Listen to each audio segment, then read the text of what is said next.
जय हिंद दोस्तों, मेरा नाम है रोहित और आप देख रहे हैं स्टडी क्यों नहीं। दोस्तों आज हम लोग मिसलेनियस पार्ट फर्स्ट करने वाले हैं। जैसा कि मैंने आपको बोला था, जब बायोलॉजी हम लोग टोटली कंप्लीट कर लेंगे तो मिसलेनियस पोर्शन लेके आऊँगा।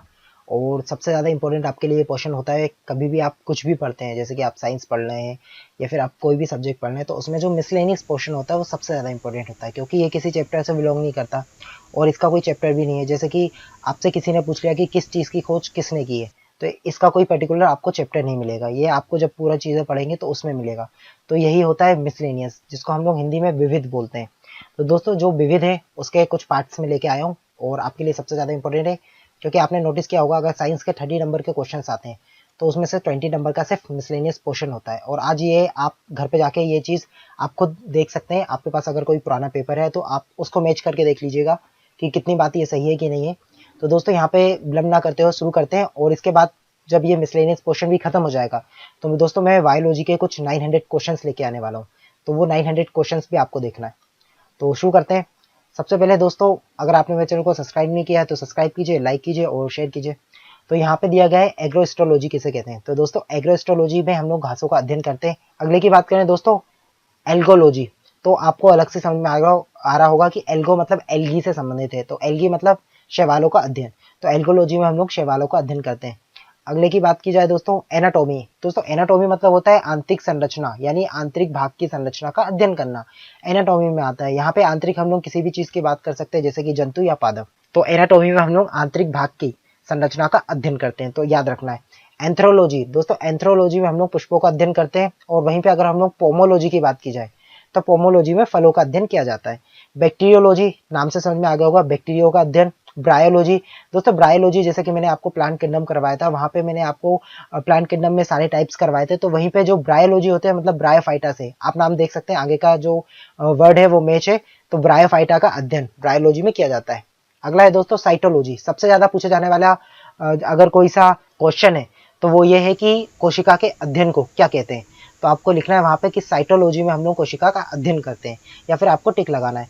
दोस्तों अगला है कि डेंड्रोकोनोलॉजी। तो डेंड्रोकोनोलॉजी में हम लोग वृक्षों की आयु का अध्ययन करते हैं। और वहीं पे दोस्तों अगर बात की जाए डेंड्रोलॉजी, तो डेंड्रोलॉजी में हम लोग वृक्ष झाड़ियों के अध्ययन करते हैं। आप दोस्तों डेंटिकल से आप लगा सकते हैं अनुमान, डेंटिकल्स मतलब शाखाएं, तो वैसे ही आप लगा सकते हैं कि वृक्ष झाड़ियों का अध्ययन होगा। अगली बात की जाए इकोलॉजी, तो इकोलॉजी में पौधों का वातावरण के संबंध में अध्ययन किया जाता है। इकोनॉमी में हम लोग दोस्तों ऐसी चीज का, इकोनॉमी आप नाम से समझ रहे होंगे, लेकिन यहाँ पे हम लोग वनस्पति चीजों की बात कर रहे हैं।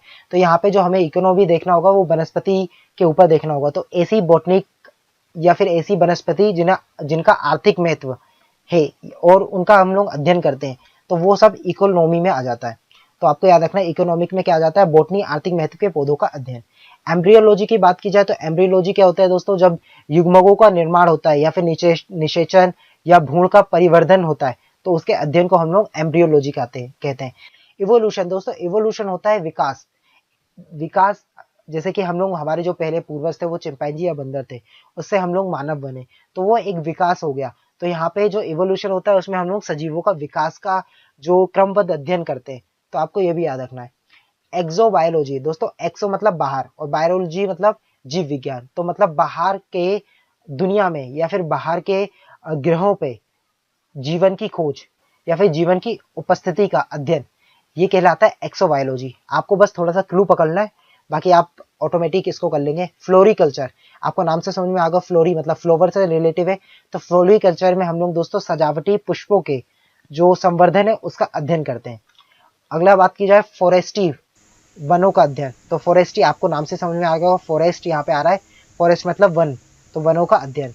जेनेटिक इंजीनियरिंग, आपको पता है जो जेनेटिक इंजीनियरिंग मतलब हमारे जो जेनेटिक कोड होते हैं, डीएनए आरएनए होता है, या फिर जो हमारे जीन्स होते हैं उनको कृत्रिम निर्माण करना और उनका स्थानांतरण करना। जैसे कि आपको पता है कि हम लोग आजकल जेनेटिक इंजीनियरिंग के थ्रू नए नए पौधे जो कि जो काफी ज्यादा जीवाणु एवं विषाणु से जो रोग होते हैं उनसे मुक्त होते हैं, उनका निर्माण किया जा रहा है। तो जेनेटिक इंजीनियरिंग में हम लोग कृत्रिम जीन का निर्माण एवं स्थानांतरण का अध्ययन करते हैं। अगली बात की जाए जेनेटिक्स, तो आपको पता है जो जेनेटिक्स होता है वो हमारी आनुवांशिक जो विभिन्नताएं होती है या फिर हमारी आनुवांशिकता होती है उसका अध्ययन होता है। तो आपको ये सब, आप बस नाम पढ़ के इनको आंसर दे सकते हैं, क्योंकि आपको आधे से ज्यादा क्लू मिल जाता है। और दोस्तों अगला है हिस्टोलॉजी। तो हिस्टोलॉजी, जैसा कि मैंने बताया, हिस्टोलॉजी में ऊतकों का अध्ययन किया जाता है। दोस्तों आपको दो नाम अच्छे से याद रखना, पहला हो जाता है साइटोलॉजी जिसमें हम लोग कोशिका का अध्ययन करते हैं, दूसरा होता है हिस्टोलॉजी जिसमें हम लोग ऊतकों का अध्ययन करते हैं। तो क्योंकि ये दोनों सबसे ज्यादा पूछे जाने वाले एमसीक्यूज में से एक है। अगला हो जाता है लाइकेनोलॉजी। तो लाइकेनोलॉजी, लाइकेन का नाम आ रहा है मतलब लाइकेनों का अध्ययन। निम्नोलॉजी, दोस्तों ये आपको याद करना पड़ेगा, लिम्नोलॉजी। तो दोस्तों लिम्नोलॉजी में हम लोग झीलों या फिर जो अलवणीय जल पादप होते हैं उनका अध्ययन करते हैं। माइक्रोबायोलॉजी, आपको नाम से समझ रहा होगा, माइक्रो मतलब सूक्ष्म, तो सूक्ष्म जीवों का अध्ययन। बायोलॉजी मतलब जीव जंतु या फिर जंतु विज्ञान होता है, तो माइक्रोबायोलॉजी सूक्ष्म जंतु या जीवों का अध्ययन। माइकोलॉजी, दोस्तों माइकोलॉजी में हम लोग कवक या फिर जो फफूंद होते हैं उनका अध्ययन करते हैं। पेलिनोलॉजी, पेलिनोलॉजी में हम लोग परागकण होते हैं उनका अध्ययन करते हैं, तो आपको ये भी याद रखना है। अगला है पैथोलॉजी। दोस्तों आपको पता है कि जो पैथोलॉजी होता है इसमें हम लोग रोगों का पता लगाते हैं, कौन सी डिसीज है कौन सी नहीं है और उनका उपचार करते हैं, तो पैथोलॉजी में पता लगाया जाता है। परंतु यहाँ पे हम लोग वनस्पति की अगर बात करें तो यहाँ पे हम लोग को पादप की बात करना पड़ेगा, क्योंकि पादप में रोगों का पता लगाना एवं उसके उपचार का अध्ययन पैथोलॉजी कहलाता है। वहीं पे अगर हम लोग बात करें फार्मेकोलॉजी, तो फार्मेकोलॉजी जैसे कि आपको फार्मेसी पता होगा, तो फार्मेसी में क्या होता है, औषधि का निर्माण, औषधि के बारे में जानना या फिर औषधि का अध्ययन करना। परंतु यहाँ पे हम लोग जो जितने भी विज्ञान की शाखा की बात कर रहे हैं या फिर बायोलॉजी की हम लोग जितने भी शाखा की बात कर रहे हैं वह हम लोग वनस्पति शाखा की बात कर रहे हैं, तो यहाँ पे जितने भी चीजें होंगी वो वनस्पति से रिलेटिव होगी। अगर हम लोग यहाँ पे बायो की, अगर हम लोग जंतु विज्ञान की शाखा की बात करते तो जंतु विज्ञान में दोस्तों यहाँ पे हम लोग पूरी जो भी चीज करते हैं वो ह्यूमन या फिर जंतु के ऊपर करते हैं, परंतु यहाँ पे हम लोग पादप ले रहे हैं। दोस्तों पोमोलॉजी, जैसा कि मैंने अभी थोड़ी देर पहले बताया, फलों का अध्ययन। टेरिडोलॉजी, जिसमें हम लोग टेरिडोफाइट्स होते हैं उनका अध्ययन करते हैं। फाइटोजियोग्राफी, दोस्तों फाइटोजियोग्राफी में हम लोग पौधों के वितरण और उनके कारणों का अध्ययन करते हैं। अगला है स्पेस बायोलॉजी। तो स्पेस बायोलॉजी आपको नाम से समझ में आ रहा होगा, स्पेस मतलब जो बाहर हमारे पृथ्वी के बाहर का जो जितना भी क्षेत्र है, नॉर्मली जिसे हम लोग अंतरिक्ष कहते हैं, तो अंतरिक्ष तथा वायुमंडल में स्थित पादपों का अध्ययन जो हम लोग करते हैं स्पेस बायोलॉजी में करते हैं। दोस्तों अगला है स्पर्मोलॉजी। तो स्पर्मोलॉजी आपको पता है, स्पर्म मतलब जो मनुष्य के बीज होते हैं, उसको हम लोग स्पर्म बोलते हैं नॉर्मली, बट यहाँ पे हम लोग वनस्पति की बात कर रहे हैं तो बीजों का अध्ययन, जो पादप बीजक होते हैं या पादप बीज होते हैं उनका अध्ययन। टेक्सोनॉमी, पादप वर्गीकरण का अध्ययन। आपको पता है टेक्सोनॉमी में हम लोग नॉर्मली वर्गीकरण देखते हैं, क्लासिफिकेशन देखते हैं, तो यहाँ पे हम लोग पादप की बात कर रहे हैं इसलिए पादप आ जाएगा। अगला हो जाता है वायरोलॉजी। वायरोलॉजी मतलब विषाणुओं का अध्ययन। हॉर्टिकल्चर, तो हॉर्टिकल्चर में हम लोग दोस्तों फल सब्जियां, उद्यान या फिर कृत्रिम रूप से जो हम लोग खेत होते हैं उन सबका हॉर्टिकल्चर में अध्ययन करते हैं। तो आई होप आपको समझ में आ गया होगा। तो दोस्तों यहाँ पे जो मिसलेनियस का पहला पार्ट था वो समाप्त हुआ। अगर आपको वीडियो अच्छी लगी तो मेरे चैनल को लाइक कीजिए, सब्सक्राइब कीजिए, शेयर कीजिए। मिलते हैं नेक्स्ट वीडियो में दोस्तों। मिसलेनियस पोर्शन सबसे ज्यादा इंपॉर्टेंट है, देखना ना भूलिएगा। जय हिंद। जय हिंद दोस्तों, मेरा नाम है रोहित और आप देख रहे हैं स्टडी क्यों नहीं। जैसा कि आपको पता है कि इससे पहले हम लोग मिसलेनियस का जो पार्ट 1 था वो कर चुके हैं और ये मिसलेनियस जो विविध होता है उसका सेकंड पार्ट है।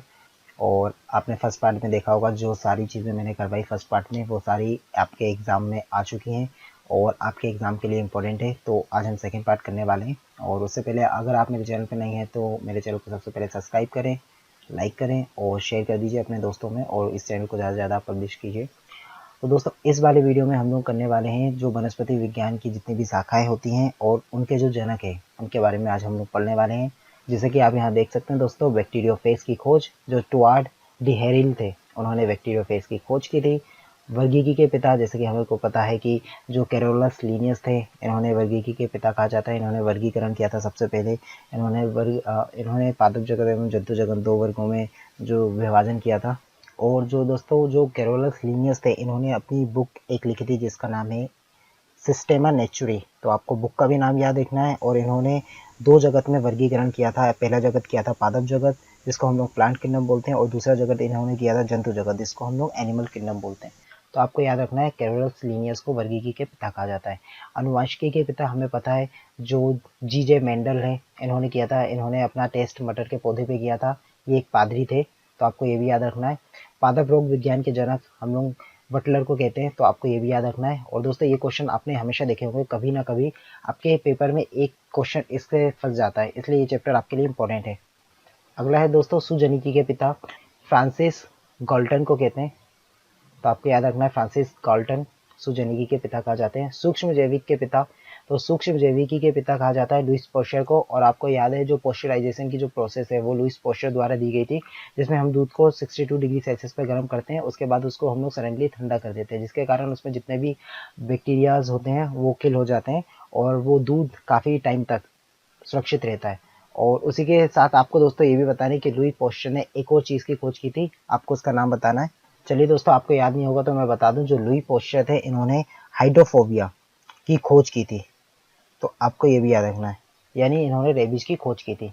तो लुई पोस्चर के बारे में आपको ये सब याद रखना है। प्रतिरक्षा विज्ञान के पिता एडवर्ड जेनर को कहा जाता है। और दोस्तों जो एडवर्ड जेनर थे इन्होंने टीका जो था टीके की खोज की थी कि टीका किस प्रकार लगाया जाता है, तो आपको ये याद रखना है एडवर्ड जेनर के बारे में। जीवाणु विज्ञान के पिता रॉबर्ट कोच को कहा जाता है। आपको पता है जो रॉबर्ट कोच जिन्होंने हैजा के रोगाणुओं की खोज की थी। और उसी के साथ दोस्तों जो तपेदिक है, तपेदिक यानी जो आपके टीबी होता है, ट्यूबरक्लोसिस होता है, उसके बारे में भी बताया था रॉबर्ट कोच ने, तो आपको इनको भी याद रखना है। इन्हें जीवाणु का पिता कहा जाता है। वहीं पे अगर प्रतिरक्षा विज्ञान का पिता कहा जाता है वो एडवर्ड जेनर, क्योंकि इन्होंने टीके की खोज की थी। अगला क्वेश्चन की बात की जाए या फिर अगले जो हम लोग बात की जाए तो वनस्पति शास्त्र के पिता किसे किया जाता है, तो आपको याद रखना है थियोफ्रेस्टस, इनको वनस्पति शास्त्र के पिता कहा जाता है। आपको ये नाम भी याद रखना है और काफ़ी ज़्यादा बार पूछा जा चुका है ये क्वेश्चन भी। बाकी आप देख सकते हैं ये सारे क्वेश्चन आपको एक ना एक बार आपके पेपर में, आप भले कोई सा भी पेपर दें उसमें साइंस के क्वेश्चन में एक क्वेश्चन इनमें से मिल जाता है। इकोसिस्टम शब्द के जनक, तो आपको याद रखना है टेंसले। और दोस्तों यहाँ पे कुछ विशेषताओं युक्त पौधे की बात की गई है, या फिर सबसे लंबा पौधा, सबसे छोटा पौधा, उनके बारे में बताया गया है। तो यहाँ पे हम लोग देखते हैं दोस्तों, सबसे बड़ा एंजियोस्पर्म अगर पौधे की बात करें, आपको जानना है कि एंजियोस्पर्म या जिम्नोस्पर्म क्या होते हैं, तो आप मेरी क्लासिफिकेशन वाली वीडियोस देख सकते हैं। पहली वीडियोस है बायोलॉजी के, प्लेलिस्ट में आपको मिल जाएगी इजिली वो। तो उसमें आपको डिटेल में बताया गया है, आपको शॉर्ट में समझाया गया है बट आपको डिटेल में भी बताया गया है। वहाँ पे आपको फालतू में उसमें कुछ नहीं समझाया गया है, आपको इजिली लैंग्वेज में बताया गया है। आप तुरंत उसमें एंजियोस्पर्म और जिम्नोस्पर्म में आप डिफरेंस कर सकते हैं उस वीडियो को देख के। तो दोस्तों सबसे बड़ा अगर एंजियोस्पर्म पौधे की बात की जाए तो यूकेलिप्टस होता है, आपको याद रखना है, ये क्वेश्चन भी पूछा जा चुका है। सबसे छोटा एंजियोस्पर्म पौधे की बात की जाए तो लेमना होता है, ये भी आपको याद रखना है। सबसे बड़ा जिम्नोस्पर्म पौधा सेक्यूया जाइगेंटिया, तो आपको ये भी याद रखना है सबसे बड़ा जिम्नोस्पर्म। सबसे छोटा जिम्नोस्पर्म की बात किया जाए तो जामिया पिग्मिया होता है। सबसे छोटा ब्रायोफाइटा की बात की जाए दोस्तों जोप्सिस, तो आपको ये भी याद रखना है सबसे छोटा ब्रायोफाइटा। सबसे बड़ा ब्रायोफाइटा की बात की जाए तो डाउसोनिया हो जाता है, तो आपको ये भी याद रखना है। सबसे छोटा टेरिडोफाइटा एजोला, आपको ये भी याद रखना है। सबसे अधिक गुणसूत्र वाला पौधा ऑफियोग्लोसम, तो आपको ये भी याद रखना है।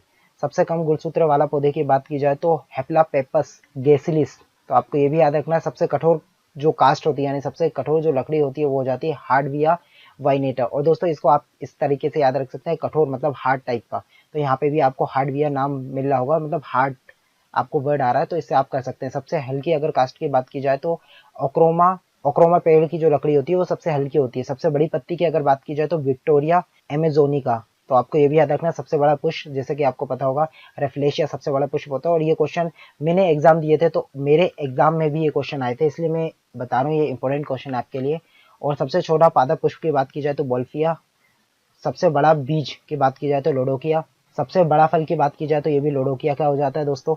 और वहीं पे अगर हम लोग बात करें सबसे विशाल कैक्टस, तो आपको इसका नाम याद रखना है, ये भी क्वेश्चन पूछा जा चुका है कई बार एग्जाम में, सेरियस जाइंटिस, तो आपको ये भी याद रखना है सेरियस जाइंटिस जो है सबसे बड़ा कैक्टस है इस पृथ्वी पर। और दोस्तों ये सारे आप जो पेजेस हैं इनकी आपको स्क्रीनशॉट ले लेना है और आपको एक बार दिन में बस इनको देखना है, आपको याद हो जाएंगे।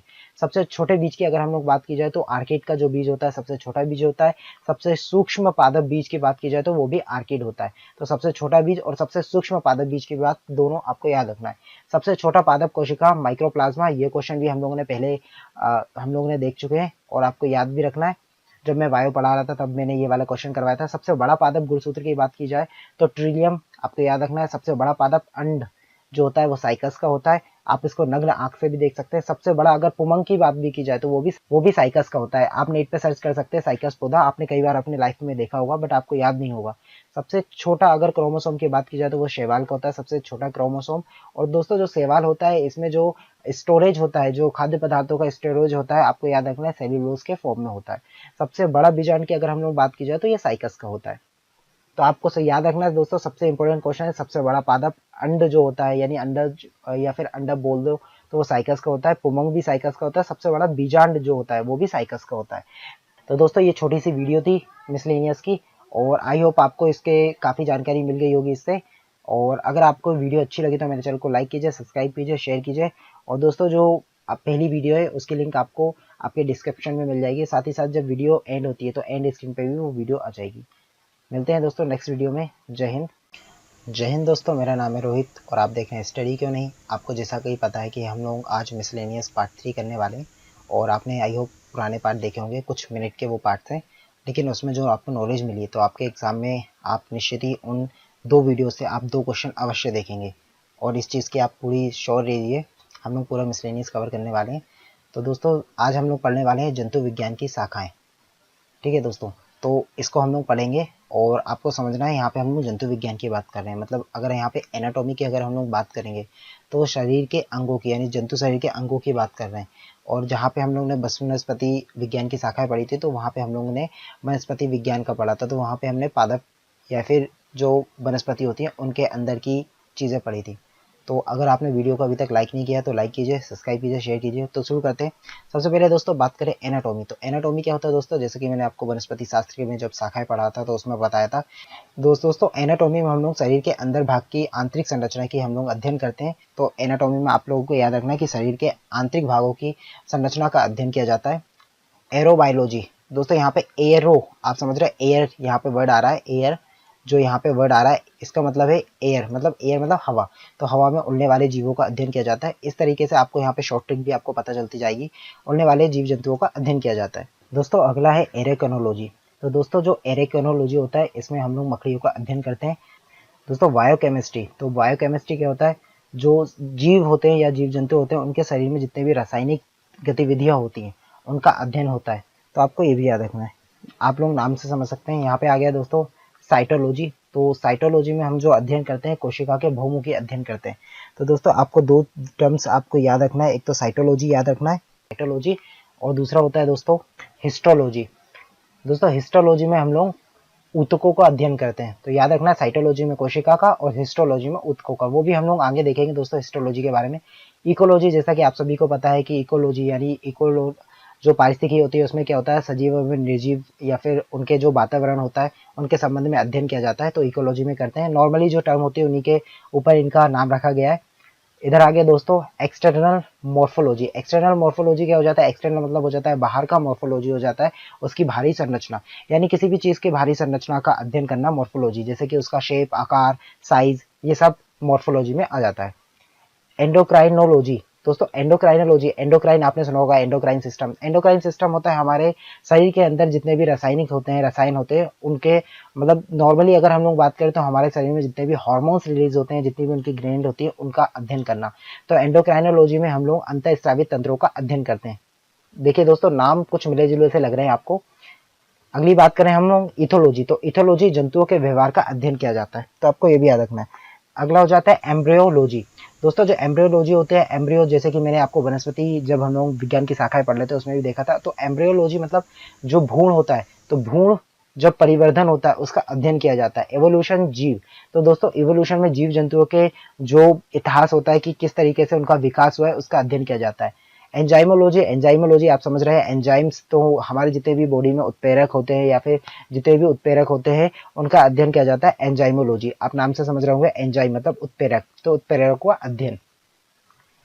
दोस्तों एंटोमोलॉजी सबसे ज्यादा इंपॉर्टेंट और सबसे ज्यादा पूछे जाने वाले क्वेश्चन में से एक है। जो दोस्तों जो एंटोमोलॉजी होता है, एंटो मतलब हम लोग जो कीट या पतंगे होती हैं या सूक्ष्म जितने भी कीट या कीड़े होते हैं उनका अध्ययन एंटोमोलॉजी में किया जाता है। तो आपको याद रखना एंटोमोलॉजी यानी कीट पतंगों का अध्ययन, और सबसे ज्यादा पूछा गया है इसलिए आपके लिए इंपॉर्टेंट हो जाता है एंटोमोलॉजी।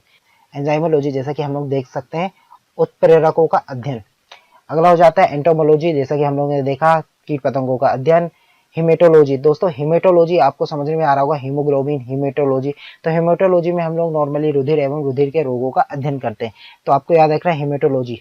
दोस्तों हीमेटोलॉजी से मुझे एक रोग का नाम याद आ रहा है, हीमोफीलिया। दोस्तों हीमोफीलिया एक ऐसी डिसीज होती है जिसमें चोट लगने पर भी ब्लड का थक्का नहीं जमता है, और इसकी जो वाहक होती है वो मादा होती है, परंतु यह इफेक्ट पुरुष को करता है। तो आपको ये भी याद रखना है हेमेटोलॉजी हम लोग देख चुके हैं। माइक्रोबायोलॉजी तो आप माइक्रो से समझ रहे होंगे, सूक्ष्म जीवों का अध्ययन। न्यूरोलॉजी, न्यूरो मतलब हमारे जो न्यूरॉन्स होते हैं, जो हमारी तंत्रिका होती है, उसका अध्ययन किया जाता है। आपको पता है जो तंत्रिका तंत्र की जो यूनिट होती है वो न्यूरॉन्स होती है, इसलिए न्यूरोलॉजी में हम लोग तंत्रिका तंत्र का अध्ययन करते हैं। ऑस्टियोलॉजी, आपने ऑस्टियो मतलब जो आपकी हड्डियां होती हैं, तो उसको हम लोग इंग्लिश में ऑस्टी कहते हैं। तो ऑस्टियोलॉजी में हम लोग कंकाल तंत्र का अध्ययन करते हैं। तो आपको ये भी याद रखना है, ये भी क्वेश्चन काफी ज्यादा बार पूछा जा चुका है। अगले क्वेश्चन की बात की जाए तो दोस्तों यहाँ पे आ गया ओंडोलॉजी। तो ओंडोलॉजी में हम लोग दोस्तों दंत विज्ञान संबंधी अध्ययन करते हैं, मतलब हम लोग दांतों के बारे में उसमें अध्ययन करते हैं। ऑर्गेनोलॉजी, आपको पता है जो ऑर्गेनोलॉजी होती है अंग विज्ञान से संबंधित हो जाता है। ऑर्गेनो मतलब यहाँ पे ऑर्गन, ऑर्गन्स की बात की जा रही थी। ऑर्गन्स मतलब नॉर्मली अंग होता है। अगली बात की जाए तो ऑर्निथोलॉजी। दोस्तों जो ऑर्निथोलॉजी होता है इसमें हम लोग पक्षियों का अध्ययन करते हैं।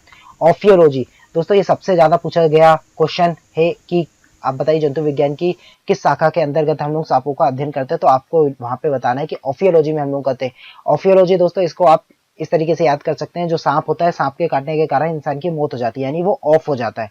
तो ऑफियोलॉजी आप इस प्रकार से कर सकते हैं। फिजियोलॉजी, आपको पता है जो फिजियोलॉजी होती है उसमें हम लोग शरीर के विभिन्न भागों के कार्य एवं उनकी जो भी कार्य विधियों का अध्ययन करते हैं, तो फिजियोलॉजी में वो करते हैं। आपको पता है फिजिकल यानी फिजियोलॉजी। यानी फिर अगले अगर हम लोग बात की जाए दोस्तों पैरासिटोलॉजी। पैरासिटोलॉजी दोस्तों आपको पेरेसाइट कुछ नाम से समझ में आ रहा होगा। पेरेसाइट की जो हम लोग लिखते हैं या बोलते हैं पैरासाइट, और यहाँ पे जो पैरासिटोलॉजी होता है मतलब दोनों सेम ही है, यानी इसमें हम लोग परजीवी का अध्ययन करते हैं। अगली आ जाती है दोस्तों पैथोलॉजी। आपको पता है जो पैथोलॉजी होता है इसमें हम लोग रोग या फिर हम लोग जितने भी लोग होते हैं, क्या रोग होते हैं उनके, क्या किस प्रकार का उनके रोग होते हैं और किस प्रकार के उनमें सिम्टम्स पाए जाते हैं, इन सब का अध्ययन हम लोग पैथोलॉजी में करते होंगे। आप लोग कभी भी अपना ब्लड सैंपल देते हैं वो पैथोलॉजी लैब में ही देते हैं, तो ये सब पैथोलॉजी में हम लोग करते हैं, तो आपको याद होगा।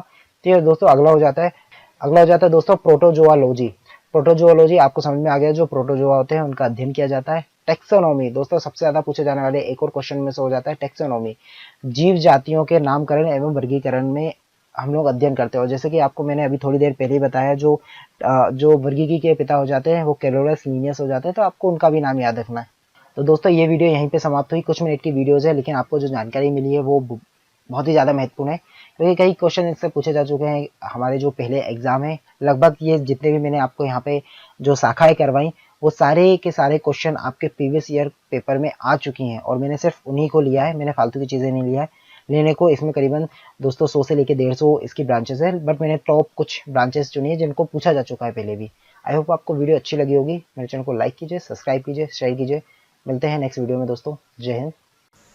जय हिंद दोस्तों, मेरा नाम है रोहित और आप देख रहे हैं स्टडी क्यों नहीं। आपको जैसे कि पता होगा कि मिसलेनियस का आज हम लोग जो 4th पार्ट है वो कवर करने वाले हैं, और आपने देखा होगा कि जो जितने भी हम लोगों ने 3 पार्ट कवर किए वो सारे के सारे हर एक क्वेश्चन आपके एग्जाम में पूछा जा चुका है, और अभी भी ये क्वेश्चन पूछे जाते हैं। तो आगे बढ़ने से पहले आपने अभी तक मेरे चैनल को सब्सक्राइब नहीं किया है तो सब्सक्राइब कीजिए, लाइक कीजिए, और इस वीडियो को जितना जितना हो सकता है शेयर कीजिए। तो शुरू करते हैं दोस्तों। आज हम लोग पढ़ने वाले हैं जंतु विज्ञान की विभिन्न शाखाएं एवं उनके जनक। जैसे कि जो जंतु विज्ञान है उसके जो जनक है उसको अरस्तु को कहा जाता है। चिकित्सा शास्त्र के जनक हिप्पोक्रेटस को कहा जाता है। दोस्तों ये चीज़ें नॉर्मल चीज़ें हैं जो आपको पता होनी ही चाहिए। अनुवांशिकी के जैसे कि पता है जीजे मेंडल को कहा जाता है। सूक्ष्म जैविकी के जो हो जाते हैं लुईस पाश्चर को कहा जाता है। प्रतिरक्षा विज्ञान के जो आपको पता है कि एडवर्ड जेनर। और दोस्तों जो लुईस पाश्चर होते हैं इन्होंने पोस्चराइजेशन भी दिया था, इन्होंने हाइड्रोफोबिया की खोज भी की थी। और जो मेंडल होते हैं इन्होंने मटर के पौधे पे अपना टेस्ट किया था, तो आपको ये भी याद रखना चाहिए। एडवर्ड जेनर जिन्होंने टीके की खोज की थी। जीवाणु विज्ञान रॉबर्ट कोच, आपको पता है जो रॉबर्ट कोच है इन्होंने तपेदिक हैजा, तपेदिक मतलब जो आपके टीबी होता है, ट्यूबरकुलोसिस होता है, उसकी खोज की थी। आधुनिक अनुवांशिकी जो वेटसन होते हैं उनको कहा जाता है आधुनिक अनुवांशिकी के जो पिता होते हैं। और जीरेंटोलॉजी, तो दोस्तों जो जीरेंटोलॉजी की थी वो की थी व्लादिमीर कॉर्नेचेवेस्की ने जीरेंटोलॉजी की खोज की थी। रक्त परिसंचरण की जो की थी दोस्तों वो की थी विलियम हार्वे ने की थी। और आपको ये याद रखना है विलियम हार्वे रक्त परिसंचरण काफी ज्यादा बार पूछा जा चुका क्वेश्चन। रुधिर वर्ग की अगर बात की जाए तो दोस्तों नॉर्मली अगर रुधिर वर्ग में कभी भी आपके कोई क्वेश्चन आ जाए कि blood group A, blood group B, या इसकी ब्लड ग्रुप या ब्लड की खोज किसने की थी, तो दोस्तों आपको आंख बंद करके कहीं पे भी आपको कार्ल लैंड स्टीनर आपको जहां पे दिख जाएगा आपको सिर्फ वहां पे टिक कर देना है, क्योंकि इन्होंने लगभग ब्लड की सारी ब्लड में जितनी भी खोज होती है लगभग सारी कार्ल लैंड स्टीनर द्वारा द्वारा की गई थी। वर्गीकी के पिता जैसे कि आपको पता है कैरोलस लिनियस, जिन्होंने वर्गीकी मतलब टैक्सोनॉमी की खोज की थी। टैक्सोनॉमी में क्या होता है दोस्तों, हम इन्होंने एक अपनी बुक भी लिखी थी नेचुरी करके, सिस्टेमा नेचुरी में। इन्होंने बताया था कि हम लोग पादप जगत एवं जंतु जगत में हम लोग वर्गीकरण कर सकते हैं सारी जो भी जीव जंतु होते हैं, पादप होते हैं उनका। तो प्लांट किंगडम और एनिमल किंगडम, इन्होंने 2 किंगडम दिए थे, तो आपको इनका भी याद रखना है। नेक्स्ट है दोस्तों जीवाश्म विज्ञान। दोस्तों जो जीवाश्म विज्ञान की खोज की गई थी लियोनार्डो दा विंची द्वारा की गई थी। और दोस्तों लियोनार्डो दा विंची वही है जिन्होंने अपनी फेवरेट या फिर बहुत ही ज्यादा फेमस एक चित्रकला मोनालिसा इन्हीं के द्वारा बनाई गई है। और दोस्तों ये रात में कब्रिस्तान जाते थे और वहां से जो शव होते थे, जो मृत शव होते थे, उनको अपने घर पे लाके उनपे कई प्रकार के प्रयोग किया करते थे, इसलिए इन्हें जीवाश्म विज्ञान का पिता कहा जाता है। उत्परिवर्तन का जो सिद्धांत दिया था दोस्तों ह्यूगो डी ब्रिज द्वारा दिया गया था, तो ये भी याद रखना है। सूजनिकी जैसे कि हम लोग देख चुके हैं पहले भी, फ्रांसिस गोल्टन द्वारा दिया गया था। माइक्रोस्कोपी का सेलो मालपीजी द्वारा दिया गया था। Endocrinology Thomas Edison. तो आपको ये याद रखने, और ये क्वेश्चन आप देख सकते हैं लगभग आपको हर एग्जाम में एक क्वेश्चन इनमें से मिल जाएगा। अगर आप ज्यादा अच्छे नंबर लाना चाहते हैं तो आपको ये सारी चीजें पढ़ के जाना चाहिए। तो मिलते हैं दोस्तों अगली वीडियो में। आई होप आपको ये वीडियो अच्छी लगी होगी। जय हिंद। जय हिंद दोस्तों, मेरा नाम है रोहित और आप देख रहे हैं स्टडी क्यों नहीं। आज हम लोग मिसलेनियस पार्ट 5 करने वाले हैं। आई होप इससे पहले जो 4 पार्ट आए हैं आपने वो 4 के 4 पार्ट देखे होंगे, और आप देख सकते हैं वो सारे क्वेश्चंस वही हैं जो आपके प्रीवियस एग्जाम में आ चुके हैं और उनमें से ही पूछे जाते हैं। आपको उन सबके स्क्रीनशॉट ले लेना है या फिर आपको वीडियो डाउनलोड करके रख लेनी है अपने पास, और आपको दिन में एक बार ये वीडियो देखनी है। मात्र 1 घंटे में आपकी लगभग सारी वीडियोस खत्म हो जाएंगी। तो दोस्तों आज हम लोग करने वाले हैं विचित्रताएं। विचित्रताएं मतलब पृथ्वी पे सबसे छोटा क्या है, सबसे बड़ा क्या है। और ये क्वेश्चन काफी ज्यादा बार पूछे जा चुके हैं। नॉर्मली जो रेलवे एग्जाम्स होते हैं इनमें इस टाइप के छोटे मोटे क्वेश्चंस पूछ लिए जाते हैं, इसलिए मैं ये भी करवाने वाला हूँ।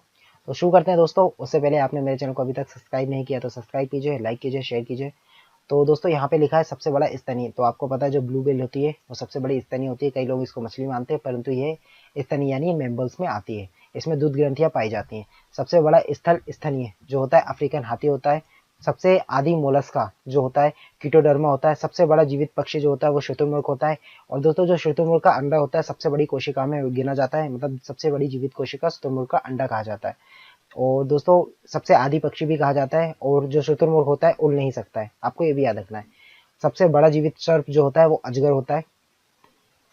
सबसे बड़ा कपी की बात की जाए, कपी की यानी गोरिल्ला टाइप का या फिर बंदर टाइप का होता है, तो वो गोरिल्ला होता है। सबसे बुद्धिमान कपी जो होता है वो चिंपैंजी होता है। और सबसे छोटा जो कपी होता है वो होता है गिब्बन। तो आपको ये तीनों तो याद ही रखने, क्योंकि कई बार ये क्वेश्चन पूछे जा चुके हैं। जरायु छिपकली, तो यहाँ पे जो जरायु छिपकली हो जाती है वो हो जाती है फ्राइनोसोम। तो दोस्तों आपको जरायुज नहीं पता होगा, तो जरायुज ऐसी एक प्लेस होती है या जगह होती है, जैसे कि आपने कंगारू में देखा होगा। तो जो कंगारू का बच्चा है वो उसके जरायुज यानी उसके जो पॉकेट होता है उसमें छुप जाता है। तो जरायुज वही होता है, यहाँ पे अपने बच्चों को वो सुरक्षित अपने पास रख सकते हैं। तो जरायुज छिपकली आपको याद रखना है। फ्राइनोसोमा। सबसे बड़ा मेढक की बात की जाए तो राना गोलीथ। तो आपको याद रखना सबसे बड़ा मेढक राना गोलीथ। सबसे बड़ा मोलस्का डेथ स्क्विड। आप देख सकते हैं, आप नेट पे सर्च कर लीजिएगा डेथ स्क्विड। कुछ ऑक्टोपस टाइप की इसके आगे की जो माउथ होता है वो होता है, आप नेट पे सर्च कर सकते हैं। सबसे छोटा पक्षी जो होता है हमिंग बर्ड होता है, जो कि फूलों का रस पीता है। छोटी सी चोंच होती है, आपने नॉर्मली देखा होगा। सबसे लंबी कोशा यानी सबसे लंबी कोशिका की बात की जाए तो तंत्रिका कोशिका होती है, जो कि हमारे शरीर की सबसे इंपॉर्टेंट कोशिका होती है, सबसे बड़ी कोशिका होती है। मेनली हमारे जो मस्तक होते हैं, वैसे तो पूरे शरीर में होती है, लेकिन जो मस्तक होती है उसमें ज्यादा पाई जाती है। और दोस्तों ये शरीर की एकमात्र ऐसी कोशिका है जिनका पुनर्निर्माण नहीं होता है, यानी एक बार ये डैमेज हो जाए इनका पुनर्निर्माण नहीं होता है। इसलिए आपने देखा होगा जो पोलियो का जो वायरस होता है वो नॉर्मली तंत्रिका तंत्र पर अटैक करता है, और जो पोलियो से ग्रसित व्यक्ति होते हैं वो कभी ठीक नहीं होते।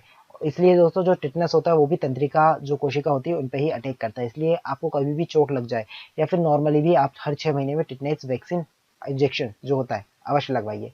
सबसे छोटी अस्थि की यानी सबसे छोटी हड्डी की बात की जाए जो स्टेपिस हो जाती है, जो कि हमारे कान में पाई जाती है।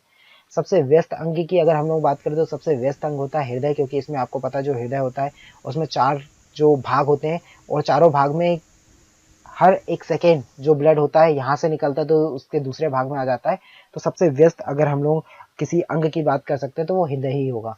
सबसे आदि ऑर्थोपोडा की अगर बात की जाए तो वो हो जाता है प्लेटिपेटस। तो आपको ये भी नाम याद रखना है। सबसे बड़ा जीवित सरीसृप जो होता है वो टर्टिल होता है, तो आपको ये भी याद रखना है। सबसे बड़ा जीवाश्म की अगर हम लोग सरीसृप में बात की जाए तो वो होता है दोस्तों जाइंट जेंटोसोरस। तो आपको ये भी याद रखना है। सबसे बुद्धिमान अगर होमोनिडा की बात की जाए तो आपको पता है वो मनुष्य ही होगा। सबसे तेज दौड़ने वाला प्राणी चीता, अगर हम लोग धरती की बात की जाए तो वो चीता होता है, जिसे हम लोग इंग्लिश में पैंथर बोलते हैं। सबसे तेज उड़ने वाला पक्षी जो होता है वो स्पाइनी टेल स्विफ्ट होता है। सबसे आधी स्तनी एकेडिना, तो आपको याद रखना है एकेडिना यानी मेम्बल्स की, यहाँ पे स्तनी यानी मेम्बल्स की बात की है। अंड प्रजनन स्तनी मतलब अंडे भी देता है, उसके साथ वो मेम्बल भी है। आपको नॉर्मली पता होगा जो मेम्बल्स होते हैं वो अंडे नहीं देते, जैसे कि मनुष्य हो गया, चिंपैंजी हो गए, या फिर जितने भी जो भी जिनमें स्तन ग्रंथि पाई जाती है वो सारे मेम्बल्स में आ जाते हैं। तो आपने देखा होगा जो भी मेम्बल्स होते हैं वो अंडे नहीं देते, परंतु यहाँ पे पूछा गया है कि अंडज मतलब जो अंडे देने वाले जो एक मेम्बल है उसका नाम क्या है, तो आपको बताना है। जो डकबिल होता है वो अंडे भी देता है और उसके बाद उसमें स्तन ग्रंथि भी पाई जाती है, यानी उसमें दूध ग्रंथि भी पाई जाती है। अंड जरायुज स्तनी कंगारू, जैसे कि आपको पता है मैंने बताया कंगारू के पास जो होता है पॉकेट होती है। जरायुज वो होते हैं जिनके पास पॉकेट होती है जिसमें वे अपने बच्चे को रख सकते हैं। सबसे छोटा उड़नहील पक्षी तो जो कीवी होता है न्यूजीलैंड में पाया जाता है। आपको याद रखना है जरायुज मत्स्य, मतलब जरायुज मतलब जो जिसमें पॉकेट हो, और जैसे जैसे कि हम लोगों ने कंगारू का पढ़ा वैसी टाइप की मछली, तो जो हो जाता है वो हो जाता है स्कोलियोडोन। तो आपको याद रखना जरायुज आर्थ्रोपोडा, आर्थ्रोपोडा जैसे कि मैंने बताया जिसकी टांगे हो 4 से ज्यादा वो आर्थ्रोपोडा में आ जाता है मेनली। तो जो बिच्छू होता है वो भी अपने पीठ पे अपने बच्चों को रखता है। जरायुज सर्प की बात की जाए तो वाइपर या समुद्री सर्प। एकमात्र विषैली छिपकली जो है वो उसका आपको नाम याद रखना है जो है हेलोडर्मा। सबसे विषैली मछली की बात की जाए तो स्टोन फिश जो कि नॉर्मली समुद्र में पाई जाती है। सबसे ऊंचा स्तनी जिराफ, आपको पता होगा सबसे बड़ा विषाणु जो हो जाता है पॉक्स विषाणु होता है, जो चिकन पॉक्स का विषाणु होता है सबसे बड़ा विषाणु हो जाता है। सबसे बड़ी ग्रंथि की बात की जाए जो जो हमारा यकृत हो जाता है यानी जो लीवर होता है सबसे बड़ी ग्रंथि हो जाती है। और सबसे बड़ी अस्थि की बात की जाए जो फीमर यानी जो हमारी जांघ की हड्डी होती है वो सबसे बड़ी हस्ती होती है। दोस्तों वहीं पे अगर हम लोग यहाँ पे सबसे बड़ा एवं सबसे छोटे जंतु की बात की जाए तो सबसे बड़ा वर्तमान जंतु जो वर्तमान में अभी प्रेजेंट है नील बेल है, या फिर नीली बेल जो है, या ब्लू बेल जिसे हम लोग कहते हैं। सबसे छोटा जंतु अमीबा हो जाता है, आपको याद रखना है, जो कि एक कोश के जीव हो जाता है। सबसे बड़ा स्थलीय जंतु जो है वो हाथी हो जाता है, जैसा कि अभी हम लोगों ने पढ़ा अफ्रीकन हाथी। सबसे बड़ी मछली अगर हम लोग बात की जाए तो वेल शार्क हो जाती है, आप नेट पे सर्च कर सकते हैं। सबसे छोटा स्तनधारी जो हो जाता है वो चुचुंदर हो जाता है, तो ये भी आपको पता होना चाहिए। सबसे बड़ा आकाशेड़ु जंतु की बात की जाए तो दैत्याकार स्क्विड हो जाता है। आकाशेड़ु जिन पे रीढ़ की हड्डियां नहीं पाई जाती उनको हम लोग आकाशेड़ु कहते हैं। तो सबसे छोटी अगर मछली की बात की जाए तो जो गोभी मछली होती है यानी गोभी फिश होती है वो हो जाती है। सबसे बड़े पक्षी की बात की जाए तो शुतुरमुर्ग, जैसा कि मैंने अभी बताया। सबसे छोटे पक्षी की बात की जाए तो हमिंग बर्ड। तो आपको ये चीजें भी याद होना चाहिए। तो आई होप आपको ये वीडियो अच्छी लगी होगी। अच्छी लगी तो सब्सक्राइब कीजिए मेरे चैनल को, लाइक कीजिए, शेयर कीजिए। मिलते हैं दोस्तों नेक्स्ट वीडियो में। जय हिंद। जय हिंद दोस्तों, मेरा नाम है रोहित और आप देख रहे हैं स्टडी क्यों नहीं। दोस्तों जैसा कि आपको पता है कि हम लोग मिसलेनियस जो हमारे चैप्टर होते हैं और जो विविध होता है उनको हम लोग कवर करने वाले हैं। तो ये मिसलेनियस की 6वीं वीडियो यानी विविध की 6वीं वीडियो है। आई होप आपने इससे पहले जो 5 वीडियोज़ आई हैं और जो कि छोटी छोटी वीडियो हैं आपने 5 वीडियो देखी होंगी। तो दोस्तों इस वीडियो में मैं आपको बताने वाला हूँ अवास्तविक मछलियाँ, जिनको आज तक आप लोग जो मछलियाँ समझते थे वो मछलियाँ ना होकर वो कुछ और हैं। तो इस वीडियो में हम लोग पढ़ने वाले हैं। और शुरू करने से पहले दोस्तों आपने अभी तक मेरे चैनल को सब्सक्राइब नहीं किया तो सब्सक्राइब कीजिए, लाइक कीजिए और इस वीडियो को जितना जितना हो सकता है शेयर कीजिए। तो शुरू करते हैं। तो दोस्तों आप जो अभी तक समझते थे जो बेल मछली होती है यानी जो आप ब्लू बेल समझते थे, आप मछली समझते थे, रियल में वो स्तनधारी होती है यानी मेम्बल्स होती है। जो जेली फिश होती है सिलेंट्रेटा होती है। जो क्रेफिश होती है वो आर्थ्रोपोडा में आती है। तो आपको ये भी याद रखना है जो क्रेफिश होती है वो ऑर्थोपोडा में आती है। और दोस्तों मैंने बताया था कि ऑर्थोपोडा क्या होते हैं, ये सब मैंने कवर किया है। सिल्वर फिश जो होती है दोस्तों वो इंसेक्टा में आती है, आपको याद रखना है। उसके अलावा जो कटल फिश होती है दोस्तों वो मोलस्का का एग्जाम्पल होता है। जो स्टार फिश होती है वो इकाइनोडर्मेटा का एग्जाम्पल है। और जो डेविल फिश होती है वो मोलस्का होती है। और जो रेजर फिश होती है वो मोलस्का का एग्जाम्पल है। तो आपको ये याद रखना है। इसके अलावा दोस्तों हम लोग पढ़ने वाले हैं कि वास्तविक मछली जिनको अभी तक हम लोग कुछ और समझते थे, जैसे कि जो डॉग फिश होती है वो रियल फिश होती है, वो स्कोलियोडोन होती है। विद्युत मीन जो होती है वो टॉर्पीडो होती है। दोस्तों जो अश्वमीन होती है उसको हम लोग हिप्पोकैम्पस कहते हैं।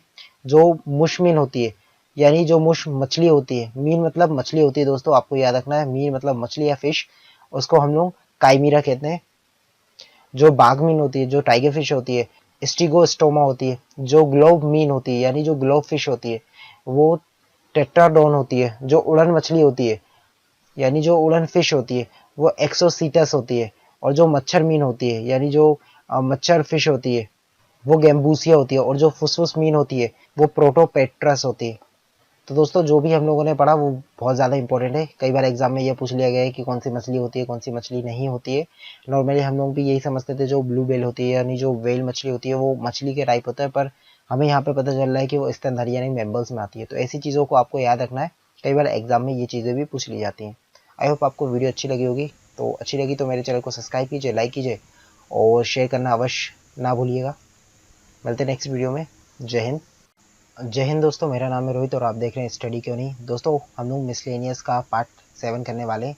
आई होप इससे पहले जो 6 पार्ट आए हैं आपने वो पार्ट देखे होंगे। तो दोस्तों इस पार्ट में हम लोग पढ़ने वाले हैं कि मानव शरीर में क्या छोटा बड़ा होता है या फिर मानव शरीर के कुछ महत्वपूर्ण तथ्य जो कि आपके एग्जाम की दृष्टि से काफ़ी इंपॉर्टेंट है। स्पेशली जो आपके रेलवे होते हैं कई ऐसे क्वेश्चन पूछ लिए जाते हैं और आपको पता है जो मिसलेनियस होता है सबसे ज़्यादा उसमें से पूछा जाता है, यानी जो आपका विविध होता है सबसे ज़्यादा क्वेश्चन उसमें से पूछे जाते हैं। तो आई होप आपको ये वीडियो पसंद आएगी। और दोस्तों आपने अभी तक मेरे चैनल को सब्सक्राइब नहीं किया तो सबसे पहले सब्सक्राइब कीजिए, लाइक कीजिए और शेयर कीजिए मेरे वीडियोस को। तो शुरू करते हैं दोस्तों। यहाँ पे सबसे पहला बोला गया है दोस्तों, सबसे बड़ी हड्डी जो मानव शरीर में वो फीमर की होती है। फीमर यानी जो हमारी जांग की हड्डी होती है या फिर जो थाई बोन होती है वो सबसे बड़ी हड्डी होती है हमारे पूरे शरीर में। दूसरा है दोस्तों सबसे छोटी हड्डी, जो सबसे छोटी हड्डी होती है वो होती है स्टेपिस, जो कि हमारे कान में पाई जाती है। आपको याद रखना है कि कहाँ पे पाई जाती है वो भी मैं आपको बताते जा रहा हूँ। और वहीं पे दोस्तों अगर सबसे मजबूत हड्डी या फिर जब सबसे मजबूत मसल की बात की जाए तो वो हमारे जबड़े की मसल होती है। तो आपको ये भी याद रखना है। वहीं पे अगर सबसे बड़ी ग्रंथि की बात की जाए तो जो यकृत होता है सबसे बड़ी ग्रंथि होती है बॉडी में, तो आपको ये भी याद रखना है। और वहीं पे अगर हम लोग ये बोलें कि सबसे छोटी ग्रंथि की अगर बात की जाए तो आपको याद रखना जो पिट्यूटरी ग्लैंड होती है वो सबसे छोटी ग्रंथि होती है और सबसे छोटी में भी सबसे छोटी अंतःस्रावित ग्रंथि होती है। आपको ये भी विशेष रूप से याद रखना है।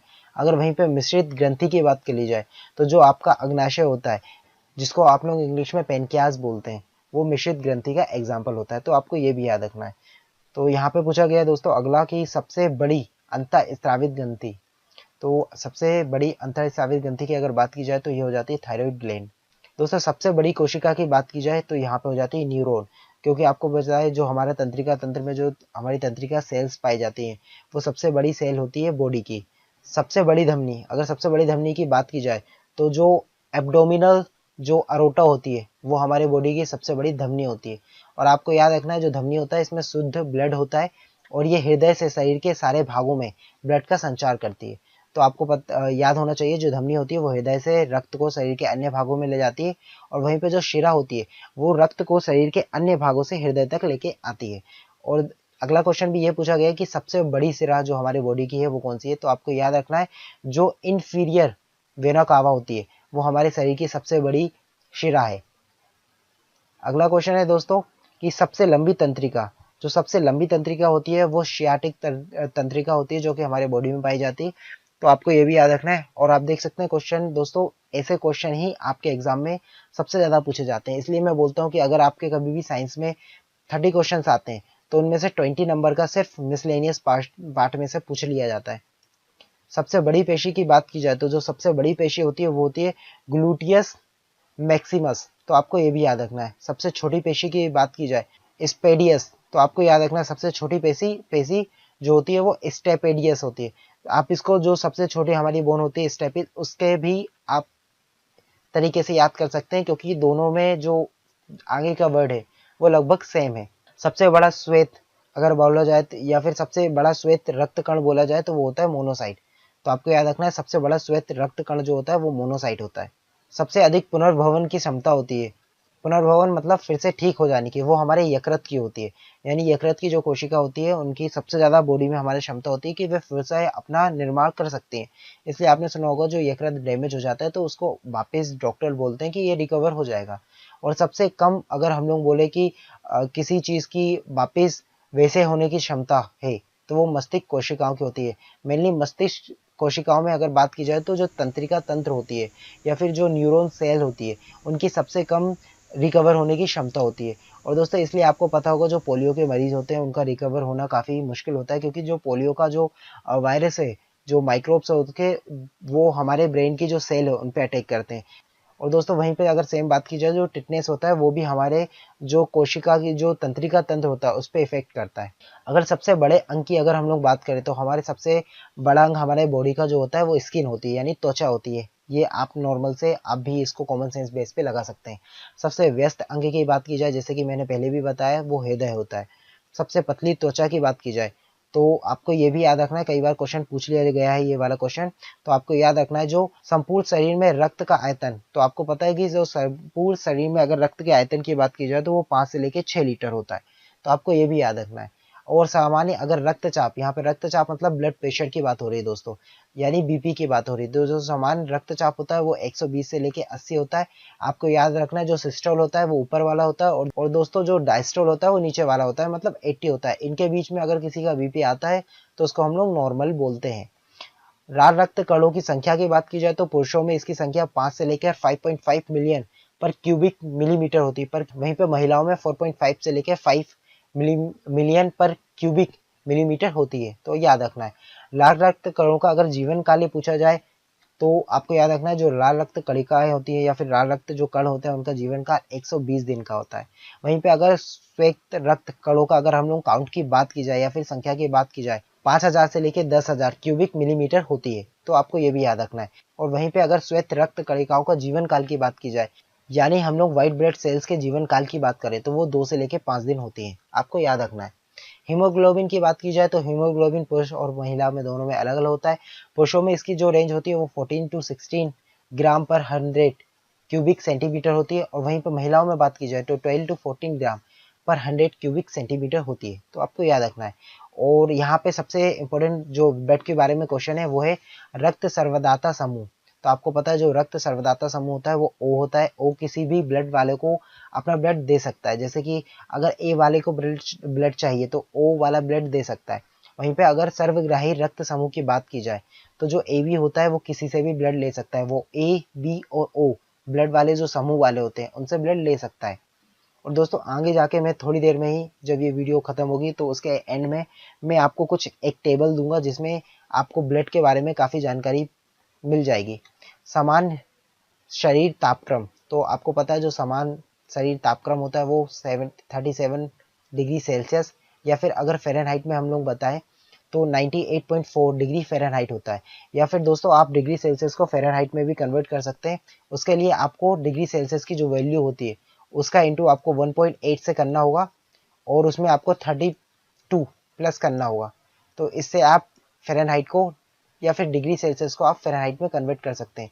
और वहीं पे अगर आपको डिग्री सेल्सियस को केल्विन में कन्वर्ट करना है तो उसके लिए आपको दोस्तों 273 प्लस करना होगा, यानी आपकी जो भी डिग्री सेल्सियस में वैल्यू दी है उसमें आपको 273 प्लस करना होगा। अगला दोस्तों दिया गया है कि श्वसन दर, तो जो एक स्वस्थ मनुष्य होता है वो प्रति मिनट 16 से लेके 20 बार सांस लेता है। बच्चों में ये ज़्यादा होती है और बूढ़ों में ये कुछ कम सी होती है। मस्तिष्क का भार की बात की जाए तो 1400 ग्राम होता है। यदि हम लोग कैनियल तंत्रिका की संख्याओं की बात करें तो 11 जोड़ी होती है। स्पाइनल तंत्रिकाओं की संख्या की बात की जाए तो 31 जोड़ी होती है। स्पाइनल जो आपकी जो रीढ़ की हड्डियां हम लोग मेनली बोलते हैं उनकी संख्या 31 जोड़ी होती है, आपको याद रखना है। समान हृदय दर की बात की जाए तो आपको भी पता होगा जो 72 से लेकर 75 प्रति मिनट होता है। अगर दोस्तों नॉर्मली आप गिनेंगे तो हो सकता है कि आपके जो हृदय की दर है वो कम या ज़्यादा हो, क्योंकि ऐसा होता है कि हर मनुष्य की एक जैसी नहीं होती। और यहाँ पे जो आपको बताया जाता है वो एवरेज बताया जाता है, यानी ये कई सारे लोगों पे ये टेस्ट किया गया और उनके बाद उनका जो एवरेज निकाला गया वो यहाँ पे बताया जाता है। अगर सामान्य नाड़ी दर की बात की जाए तो दोस्तों वो होती है 72 प्रति मिनट, ये भी एक एवरेज होता है। वहीं पे अगर हम लोग यानी गैस्ट्रिक जूस की बात की जाए तो उसमें मेनली HCl पाया जाता है। तो जो HCl जो गैस्ट्रिक जूस जो हमारे जठर रस होता है उसका पीएच वैल्यू होती है 1.4, और जो मूत्र का पीएच होता है दोस्तों वो होता है 6.0। मेनली ये 6 पॉइंट से लेके 7.7 तक होता है। तो अगर आपको रेंज पूछी जाए तो आप इतना बताएंगे, अगर एवरेज पूछा जाए तो आपको 6 बताना है। रक्त के पीएच की बात की जाए तो 7.4 होता है, और आपको याद रखना है ये बेसिक नेचर का होता है जो हमारा ब्लड होता है। 7 के ऊपर जितने भी होंगे वो बेसिक नेचर के होंगे, और 7 के नीचे जितने होंगे वो एसिडिक होंगे। अगर वहीं पे हम लोग पैनक्रियाटिक जूस की अगर बात की जाए तो उसका जो पीएच होता है वो 8.5 होता है, हाईली बेसिक नेचर का होता है, तो आपको ये भी याद रखना है। शरीर में कुल अस्थियों की बात की जाए तो दोस्तों वो होती है 206। अगर नवजात शिशु में बात की जाए तो वो 300 के लगभग होती है। तो आपको ये भी याद रखना है। अगर पेशियों की बात की जाए कि शरीर में कुल पेशियां कितनी होती है, आपको याद रखना है 639 यानी 639। तो ये भी याद रखना है। और दोस्तों शरीर के कुल भार में जल का हिस्सा कितना होता है, तो वो होता है 65%। तो आपको ये भी याद रखना है 65% होता है। तो दोस्तों जैसा कि मैंने बोला था कि वीडियो के अंत में मैं आपको एक तालिका बताऊंगा। दोस्तों ये कुछ इस प्रकार की तालिका है, मैं इसको थोड़ा सा सही कर दूं जिससे आपको समझ में आ जाए। तो दोस्तों यहाँ पे रुधिर वर्ग दिया गया है, यहाँ पे एंटीजन दिए गए, एंटीबॉडीज दिए गए, स्वीकार दिया गया है और देय दिया गया है, मतलब किससे ले सकता है और किसको दे सकता है। तो यहाँ पे अगर ब्लड ग्रुप ए की बात की जाए तो इसमें जो एंटीजन पाया जाता है वो ए पाया जाएगा, लेकिन जो एंटीबॉडीज पाई जाएगी या फिर एंटीबॉडी पाई जाएगी वो बी पाई जाएगी। तो आपको ये भी याद रखना है। और जो ए ग्रुप के जो ब्लड वाले होते हैं वो सिर्फ ए और ओ से ब्लड ले सकते हैं, परंतु अगर देने की बात आए तो ये ए और ए बी को दे सकते हैं। वहीं पे दोस्तों अगर बी वाले की बात की जाए, यानी रुधिर वर्ग जिनका बी है, यानी ब्लड ग्रुप जिनका बी है, उनमें जो एंटीजन पाया जाएगा वो बी पाया जाएगा, बट उनमें जो एंटीबॉडीज पाई जाएंगी वो ए पाई जाएगी। और अगर ब्लड लेने की बात की जाए तो वो बी और ओ से ही ले सकते हैं, परंतु अगर देने की बात की जाए तो बी और ए बी दोनों ब्लड ग्रुपों को दे सकते हैं। वहीं पे अगर ब्लड ग्रुप ए बी की बात की जाए, यानी रुधिर वर्ग ए बी की बात की जाए, तो इनमें जो एंटीजन पाया जाता है वो ए बी पाया जाता है, परंतु इनमें जो एंटीबॉडी रहती है वो अनुपस्थित रहती है। इसलिए ये लगभग सारे ही जितने भी ब्लड ग्रुप होते हैं सबसे ब्लड ले सकते हैं। यहाँ पे देख सकते हैं आप, स्वीकार कर सकते हैं, ए से कर सकते हैं, बी से कर सकते हैं, ए बी से कर सकते हैं और ओ से कर सकते हैं, ऑलमोस्ट सबसे कर सकते हैं, यानी सबसे कर सकते हैं। परंतु अगर देने की बात आए तो ये सिर्फ ए बी को दे सकते हैं। इसका मेन कारण ये है क्योंकि इनमें जो एंटीबॉडीज होती है वो अनुपस्थित होती है। और दोस्तों वहीं पे अगर हम लोग रुधिर वर्ग ओ की बात करें, यानी ब्लड ग्रुप ओ वालों की, तो इनमें जो एंटीजन होता है वो अनुपस्थित होता है। और यही मेन रीजन है, इनमें एंटीजन अनुपस्थित होने के कारण ये किसी को भी अपना ब्लड दे सकते हैं और कोई भी एक्सेप्ट कर सकता है। बट इनमें जो एंटीबॉडीज होती है वो ए बी दोनों पाई जाती है, इसलिए ये किसी और का ब्लड नहीं ले सकते सिवाय ओ से। तो यहाँ पे लिखा है स्वीकार कर सकते हैं सिर्फ ओ का, और डोनेट करने की बात आए तो ए बी और ओ ये सबको कर सकते हैं। इसलिए जो ओ ग्रुप होते हैं इसको सर्वदाता बोला जाता है, और वहीं पे ए बी जो ग्रुप वाले होते हैं उनको हम लोग सर्वग्राही बोलते हैं। तो आपको ये भी याद रखना है। आई होप आपको ये वीडियो अच्छी लगी होगी। अगर अच्छी लगी तो मेरे चैनल को सब्सक्राइब कीजिए, लाइक कीजिए और इस वीडियो को अवश्य शेयर करिएगा दोस्तों। मिलते हैं नेक्स्ट वीडियो में। जय हिंद। जय हिंद दोस्तों, मेरा नाम है रोहित और आप देख रहे हैं स्टडी क्यों नहीं। दोस्तों आज हम लोग जो हमारा मिसलेनियस पोर्शन था उसका हम लोग 8वां पार्ट करने जा रहे हैं। इससे पहले 7 पार्ट और आ चुके हैं। आई होप आपने वो 7 पार्ट देखे होंगे। तो दोस्तों इस वीडियो में मैं आपको आधुनिक चिकित्सा से संबंधित वैज्ञानिक और उन्होंने क्या क्या आविष्कार किए हैं उनके बारे में बताने वाला हूँ। तो इस वीडियो को अवश्य देखिएगा, क्योंकि आपके पेपर में एक क्वेश्चन अवश्य आपको मिलेगा। आप कोई भी एक पेपर देने जाएंगे, सिर्फ इस वीडियो से आपको एक क्वेश्चन अवश्य देखने को मिल सकता है। इस चीज़ की मैं गारंटी दे सकता हूँ। तो दोस्तों अगर ये वीडियो आपको अच्छी लगी तो ज़रूर इस वीडियो को शेयर करिएगा। उससे पहले दोस्तों अगर आपने सब्सक्राइब नहीं किया तो सब्सक्राइब कीजिए मेरे चैनल को, इस वीडियो को लाइक कीजिए और शेयर कीजिए। तो शुरू करते हैं।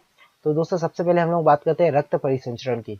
तो दोस्तों जो रक्त परिसंचरण की जो खोज की गई थी वो विलियम हार्वे द्वारा की गई थी। तो आपको याद रखना है। बैक्टीरिया की खोज जैसा कि हमको पता है ल्यूवेन हॉक द्वारा की गई थी। टीके की खोज एडवर्ड जेनर द्वारा की गई थी। स्टेथोस्कोप, दोस्तों स्टेथोस्कोप आपको शायद नहीं पता होगा तो मैं बता दूं। जो स्टेथोस्कोप होता है, आप कभी डॉक्टर के पास गए होंगे तो डॉक्टर कुछ इस प्रकार का एक उपकरण आपके मतलब अपने कान में लगा के आपके हार्ट बीट सुनता है। तो इस टाइप का कुछ एक उपकरण होता है, इस टाइप का एक डिवाइस होता है, वो अपने कान में लगाता है और आपके हार्ट की या फिर आपके जो चेस्ट होती है उसका साउंड सुनता है। तो उसको स्टेथोस्कोप बोला जाता है। तो वो दोस्तों रेने लेनक द्वारा उसकी खोज की गई थी। क्लोरोफॉर्म की बात की जाए तो दोस्तों जो क्लोरोफॉर्म होता है वो निषेधक होता है, वो एनेस्थीसिया के लिए भी यूज किया जाता है।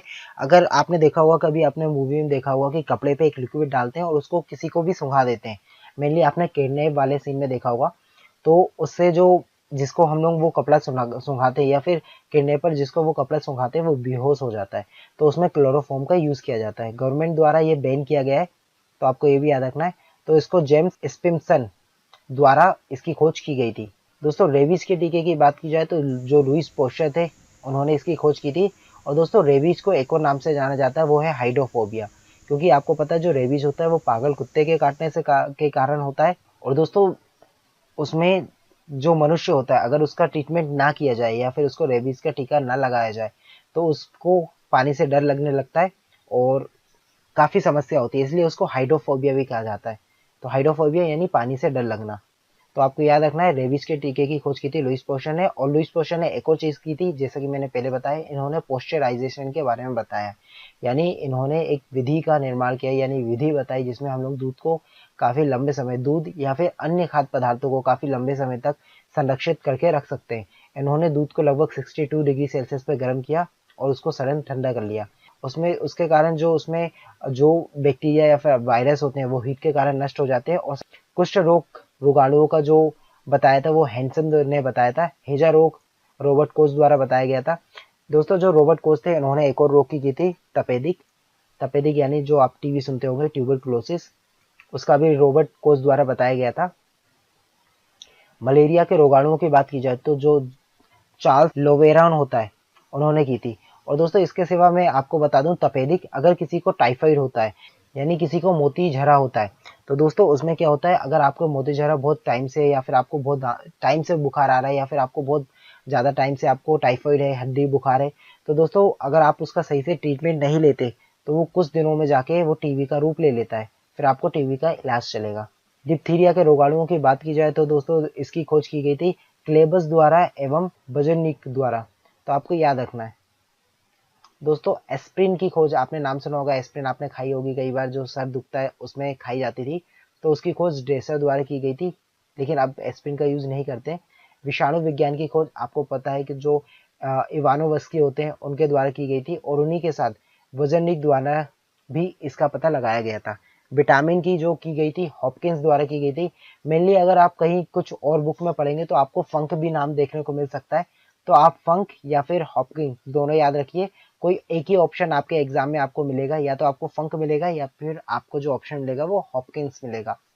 एंटीजन की बात की जाए तो जो एंटीजन की खोज की गई थी वो लैंड स्टीनर द्वारा की गई थी।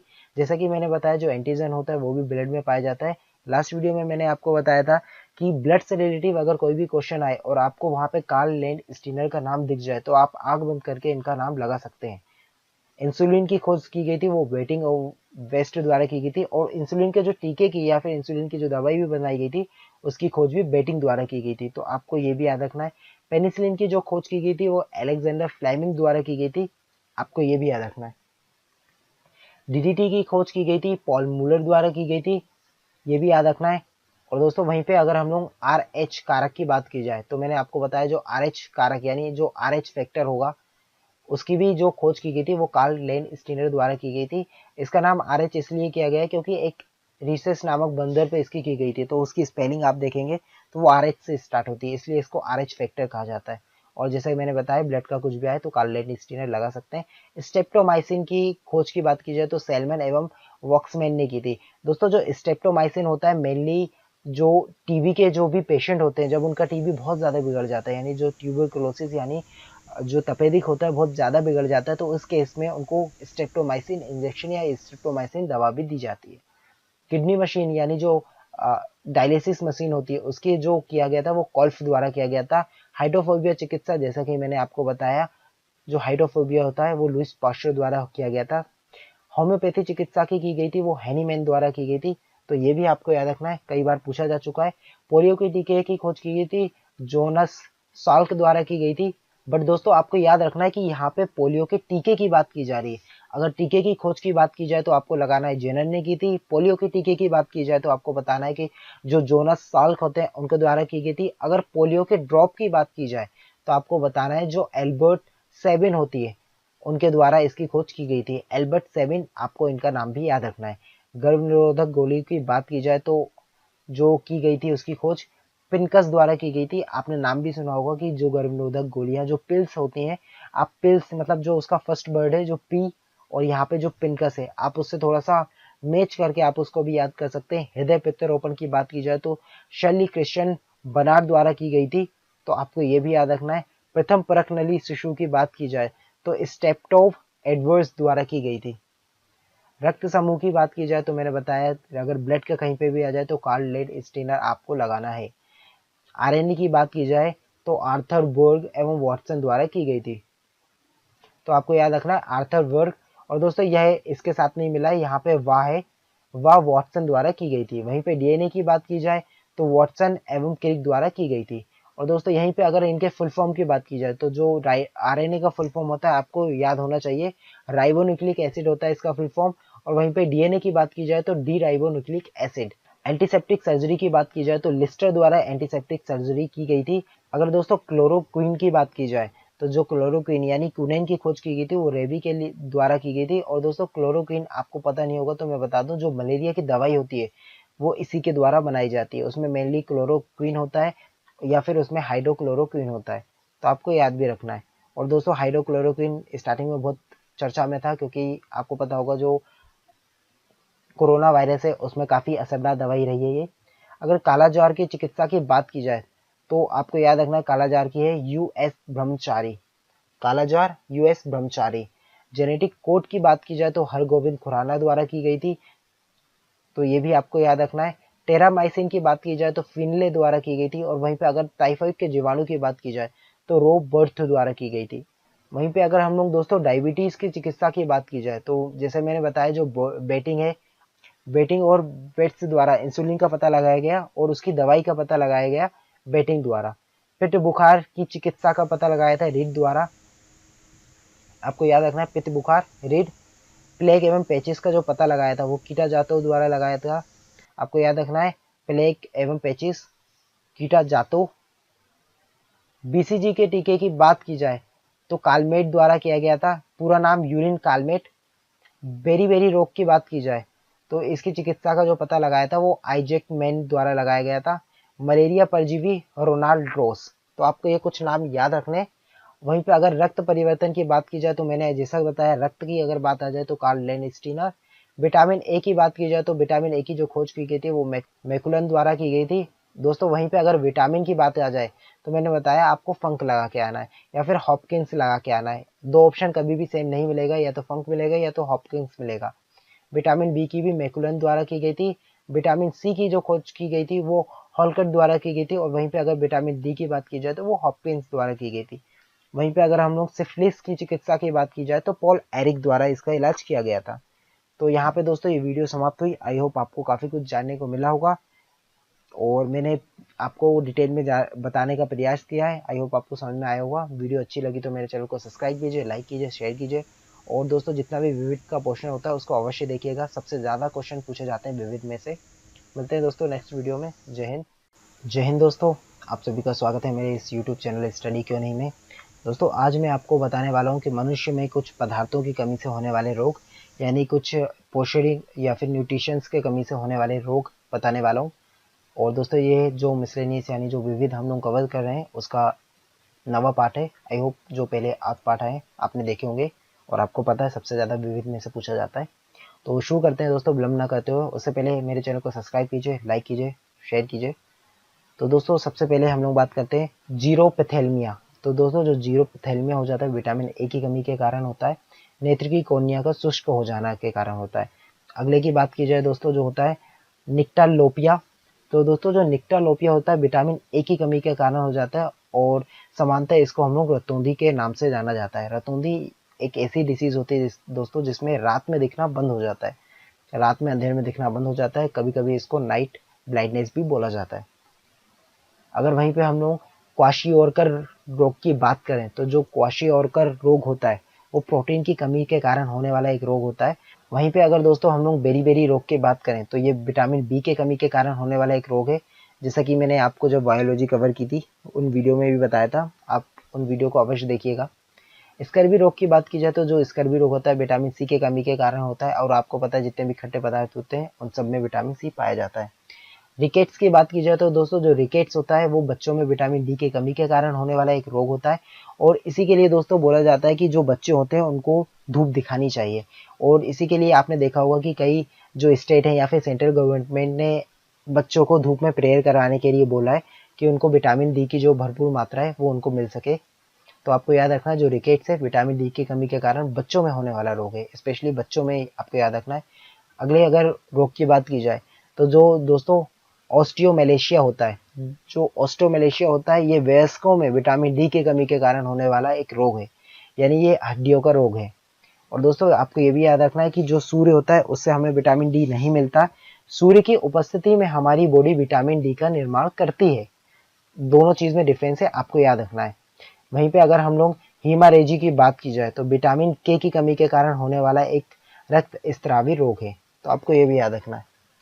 मनुष्य में होने वाले संक्रमण जो कि विषाणु जनित होते हैं, उनकी अगर बात की जाए तो दोस्तों जो हर्पेस होता है वो त्वचा रोग संक्रमण स्पर्श द्वारा होता है, यानी ये त्वचा रोग है, इसका जो संक्रमण होता है वो स्पर्श के द्वारा होता है। और दोस्तों मैं आपको बता दूं कि मैंने 2 वीडियो पार्ट फर्स्ट एवं पार्ट सेकेंड पूरी डिसीज के ऊपर कवर किए, तो उन वीडियो को अवश्य देखिएगा, लिंक डिस्क्रिप्शन में मिल जाएगा, या फिर जब वीडियो एंड होती है तो आपको एंड स्क्रीन पे 2 वीडियोज आ जाएंगी, आप सिर्फ क्लिक करके उन वीडियोज को देख सकते हैं। दोस्तों इन्फ्लुएंजा की बात की जाए तो यह एक श्वसन द्वारा होने वाला एक रोग है, यानी श्वसन रोग है। पोलियो की बात की जाए तो जो जैसा कि मैंने आपको लास्ट वीडियो में भी बताया, जो पोलियो होता है वो तंत्रिका तंत्र पे अटैक करता है और ये पेशी रोग होता है। पीलिया की बात की जाए यानी जो जॉइंटिस होता है दोस्तों, जो जॉइंटिस होता है यकृत में खराबी होने के कारण जॉइंटिस रोग होता है। इसमें जो हमारे यकृत में जो बिलिरुबिन बनता है उसका स्त्रावन यानी वो ब्लड में डिजोल्व होने लगता है, जिसके कारण जॉइंटिस रोग होता है। वहीं पे अगर रेबीज की बात की जाए तो दोस्तों जो रेबीज होता है वो कुत्तों के काटने के कारण होता है, तंत्रिका तंत्र पे अटैक करता है। तो आपको ये भी याद रखना, जो तंत्रिका तंत्र पे अटैक करता है रेबीज रोग। और कन फोड़े की बात की जाए तो जो दोस्तों कन फोड़ा होता है या फिर हम लोग जिसको मम्स बोलते हैं, आपने सुना होगा जो गलसुआ होता है, आपने कई बार हिंदी में सुना होगा गलसुआ, वो भी मम्स है और वो लाल ग्रंथि में सूजन होने के कारण वो रोग होता है। और वहीं पे अगर रोहा की बात की जाए तो रोहा आपको नाम नॉर्मली समझ में नहीं आ रहा होगा, मैं इंग्लिश में बोल दूं, इसको बोलते हैं ट्रेकोमा। तो दोस्तों जो ट्रेकोमा होता है वो नेत्र के संबंधित एक डिसीज होती है, एक बीमारी होती है, तो आपको ये भी याद रखना है। वहीं पे अगर बात की जाए तो कंजेक्टिवाइटिस, कंजेक्टिवाइटिस भी नेत्र संबंधी एक डिसीज है। और दोस्तों जो नेत्र संबंधी डिसीज है सबसे ज्यादा पूछे जाने वाले क्वेश्चनों में से एक है, क्योंकि इनके बारे में मेनली लोगों को पता नहीं होता है। तो दोस्तों ये वीडियो यहीं पे समाप्त हुई, कुछ छोटी छोटी सी वीडियोस हैं जो आपके लिए लाभदायक है, आई होप आपको ये पसंद आ रही होंगी। अगर आपको पसंद आ रही है तो मिलते हैं नेक्स्ट वीडियो में दोस्तों, मेरे चैनल को लाइक कीजिए, सब्सक्राइब कीजिए। जय हिंद। और दोस्तों यहीं पे मैं आपको कुछ ऐसे उपकरणों के बारे में बताने वाला हूँ जिनका चिकित्सा में उपयोग किया जाता है, यानी प्रमुख चिकित्सीय उपकरण जिनका उपयोग चिकित्सा के लिए किया जाता है। जैसे कि दोस्तों इलेक्ट्रोकार्डियोग्राम, आपने नाम सुना होगा, जो इलेक्ट्रोकार्डियोग्राम होता है इसका उपयोग दोस्तों हृदय के संकुचन एवं प्रसार के समय उसमें उत्पन्न होने वाले विद्युत वाहक बल को मापने के लिए, या फिर जो हृदय की जो बीट होती है, आपने कभी देखा होगा इस टाइप की कुछ, आपने टीवी वगैरह या उसमें देखा होगा इस टाइप की कुछ चलती रहती है हार्ट बीट, तो वो इसी के द्वारा मापी जाती है। तो आपको ये भी याद रखना है। और इसमें कुछ प्रॉब्लम होती है, इसके जो विकार होता है उसका पता लगाया जाता है, यानी फिर हार्ट की डिसीज के जो रहता है पता लगाया जाता है इलेक्ट्रोकार्डियोग्राफ द्वारा। वहीं पे अगर हम लोग बात की जाए दोस्तों इलेक्ट्रोएंसीफेलोग्राफ की बात की जाए तो दोस्तों इसका उपयोग हम लोग मस्तिष्क में होने वाली जो विद्युत क्रियाएं होती हैं उनमें जो भी रोग होता है उनको पता लगाने के लिए किया जाता है। इसको दोस्तों हम लोग शॉर्ट फॉर्म में ईईजी कहते हैं। और दोस्तों जो ऊपर इलेक्ट्रोकार्डियोग्राफ होता है इसको हम लोग ईसीजी कहते हैं। तो आपको इन दोनों का शॉर्ट फॉर्म भी याद होना चाहिए। वहीं पे दोस्तों हम लोग ऑटो एनालाइजर की बात की जाए तो इसका उपयोग दोस्तों, ऑटो एनालाइजर आप समझ रहे होंगे, जो ब्लड होता है या फिर हमारी बॉडी में जो भी जैव रासायनिक तत्व होते हैं उनमें ग्लूकोज, यूरिया, कोलेस्ट्रॉल, इन सब की जांच के लिए की जाती है। सीटी स्कैन की बात की जाए तो सीटी स्कैन दोस्तों पूरे शरीर की जांच होती है। आपने देखा होगा फिल्मों में एक बड़ी सी मशीन होती है जिसमें पूरा इंसान चले जाता है, उसमें स्कैन किया जाता है, तो शरीर के किसी भाग में विकृति हो जाए या फिर असमानता हो जाए तो उसका कंप्यूटर के द्वारा विश्लेषण किया जाता है। पेसमेकर की बात की जाए तो दोस्तों जो पेसमेकर होता है हृदय की गति कम हो जाने या उसमें सामान्य स्थिति लाने के लिए पेसमेकर का उपयोग किया जाता है। तो दोस्तों ये कुछ चीज़ें हैं जिनका आपको बेसिक नॉलेज भी होना चाहिए। अगर आपको ये वीडियो अच्छी लगी तो मेरे चैनल को सब्सक्राइब कीजिए, लाइक कीजिए और जितना जितना हो सकता है शेयर कीजिए। और याद रखिए दोस्तों जो विविध पोषण होता है इंपॉर्टेंट होता है। मिलते हैं नेक्स्ट वीडियो में। जय हिंद।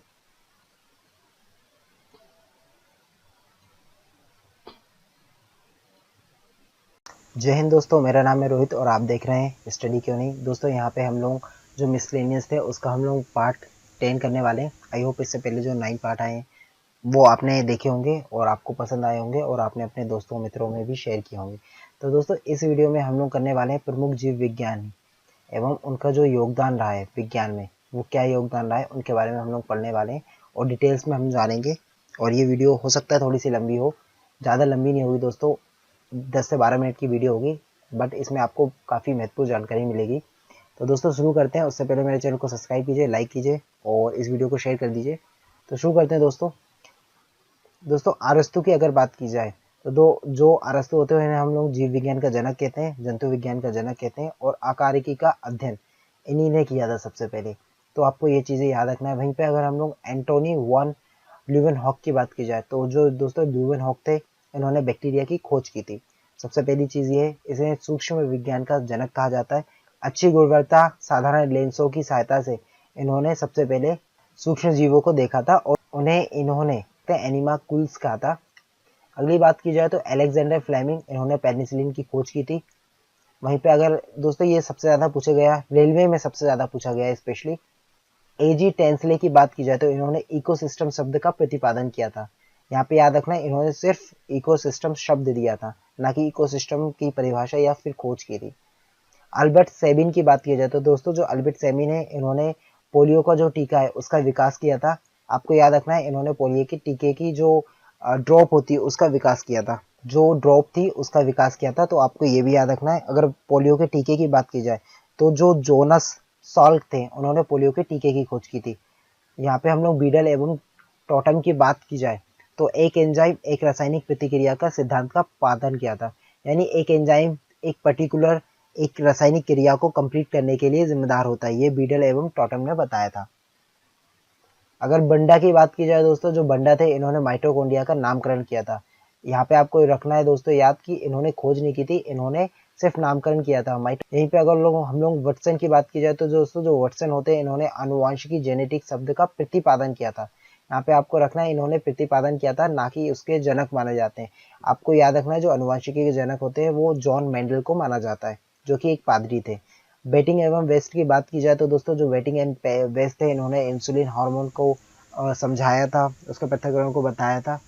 कैरोलस लीनियस दोस्तों इंपॉर्टेंट है, इनको वर्गीकी के जनक कहा जाता है। आपने टेक्सोनॉमी पढ़ा होगा, टेक्सोनॉमी मतलब वर्गीकी, तो इन्हीं के द्वारा किया गया था। इन्होंने दो जगतों में पूरा वर्गीकरण किया था। पहला हो जाता है जंतु जगत और दूसरा हो जाता है पादप जगत, यानी प्लांट किंगडम और एनिमल किंगडम में इन्होंने वर्गीकरण किया था।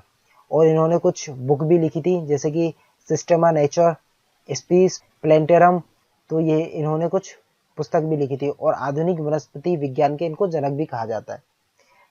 क्रिश्चियन बर्नार्ड की बात की जाए तो पहले मानव हृदय का प्रत्यारोपण का जो श्रेय जाता है वो क्रिश्चियन बर्नार्ड को जाता है। चार्ल्स लेवरोन की बात की जाए तो मलेरिया के जो रोगाणु होते हैं उसका पता इनके द्वारा लगाया गया था। चार्ल्स डार्विन की बात की जाए तो जैव विकास के सिद्धांत का प्रतिपादन किया गया था। इन्होंने एक अपनी पुस्तक लिखी जिसका नाम था ओरिजिन ऑफ स्पीसीज। तो आपको चार्ल्स डार्विन का स्पेशली याद रखना है, क्योंकि ये सबसे ज्यादा पूछा जाने वाले क्वेश्चनों में से एक है। ड्रेसर की बात की जाए तो इन्होंने एस्प्रिन की दवा की खोज की गई थी। वहीं पे एडवर्ड जेनर की बात की जाए, जैसा कि मैंने बताया, जेनर थे जिन्होंने टीके की खोज की थी। इन्होंने चेचक के टीके की खोज की थी, टीकाकरण का विकास किया था, और इसी कारण इन्हें प्रतिरक्षा विज्ञान का जनक भी कहा जाता है। वहीं पे दोस्तों हम लोग एहरनबर्ग की बात की जाए तो जो एहरनबर्ग थे, इन्होंने जीवाणुओं का नामकरण किया था, ना कि इन्होंने खोज की थी। तो आपको याद रखना है, जीवाणुओं का जो नामकरण किया गया था वो एहरनबर्ग द्वारा किया गया था। और वहीं पे अगर खोज की बात की जाए तो जो ल्यूवेनहॉक थे, उनके द्वारा जीवाणुओं की खोज की गई थी। फंक की, जैसा कि मैंने लास्ट वीडियो में भी बताया, तो जो फंक थे दोस्तों, इन्होंने विटामिन शब्द का प्रतिपादन किया था। और वहीं पे अगर ये बात की जाए कि विटामिन की खोज किसने की थी, तो आपको हॉपकिंस लगा के आना है। वहीं पे अगर अगला बात की जाए तो एफ सेंगर, तो इन्होंने जो एफ सेंगर थे, इंसुलिन में अमीनो अम्लों के अनुक्रम का पता लगाया था, यानी उसका प्रतिपादन किया था। वहीं पे अगर गेगर जोहान मेंडल की बात की जाए तो वंशागतिकी के आधारभूत सिद्धांत का प्रतिपादन किया गया था इनके द्वारा। तो आपको ये भी याद रखना है। हक्सले की बात की जाए तो दोस्तों इन्होंने जीव द्रव को जीवन का भौतिक आधार बताया था, तो आपको ये भी याद रखना है। ह्यूगो डी ब्रिज की बात की जाए तो इन्होंने उत्परिवर्तन का सिद्धांत दिया था, यानी म्यूटेशन का इन्होंने सिद्धांत दिया था। म्यूटेशन मतलब शरीर में थोड़ा सा परिवर्तन होना और नए अंग का विकास, इसको हम लोग नॉर्मली म्यूटेशन बोलते हैं, या फिर नए जीव का विकास। हॉपकिंस या फंक की बात की जाए तो जैसे मैंने बताया, विटामिन का मत का प्रतिपादन हॉपकिंस एवं फंक द्वारा किया गया था। हिप्पोक्रेटस की बात की जाए तो इन्होंने दोस्तों, जो हिप्पोक्रेटस होते हैं, इन्हें हम लोग चिकित्सा शास्त्र का जनक कहा जाता है, और ये रोगों के इलाज के लिए पौधे का उपयोग करते थे। तो आपको याद रखना है चिकित्सा शास्त्र का जनक हिप्पोक्रेटस को कहा जाता है। हरगोविंद खुराना, इन्होंने आनुवांशिक कोड का प्रतिपादन किया था। एच जे मूलर की बात की जाए तो दोस्तों जो एच जे मूलर होते हैं, इन्होंने एक्स किरणों द्वारा उत्परिवर्तन के पता लगाया था, यानी इन्होंने एक्स किरणों द्वारा उत्परिवर्तन का पता लगाया था। हैंसन की बात की जाए तो हैंसन कुष्ठ रोग, जैसा कि लास्ट वीडियो में भी बताया था। इवानोवस्की, इन्होंने विषाणुओं को सर्वप्रथम खोजा था, विषाणुओं के बारे में बताया था। जे पुरकिंजे, इन्होंने जीव द्रव्य की खोज की थी। जोहानसन की बात की जाए तो जीन शब्द का प्रतिपादन किया गया था जोहानसन द्वारा। बेब्स्टेडी लेमार्क, तो आपको पता है जो लेमार्क थे, उन्होंने उपरजित लक्षणों की वंशागति के आधार पर जैव विकास को समझाया था, ठीक है। और इन्होंने लेमार्कवाद एक सिद्धांत भी दिया गया था, और इन्होंने वायोलॉजी शब्द का प्रतिपादन भी किया है। तो आपको याद रखना है वायोलॉजी शब्द का प्रतिपादन किया गया है लेमार्क द्वारा। वहीं पे दोस्तों बात की जाए तो जो जोसेफ पिस्टले थे, इन्होंने पौधे द्वारा ऑक्सीजन की विमुक्तिकरण का सर्वप्रथम पता लगाया था, यानी जो पौधे होते हैं वो ऑक्सीजन को छोड़ते हैं, इनका पता लगाया था जोसेफ पिस्टले ने। जोनास सॉल्क की बात की जाए तो दोस्तों जैसे कि मैंने बताया कि जो पोलियो की टीके की खोज की गई थी वो जोनास सॉल्क द्वारा की गई थी।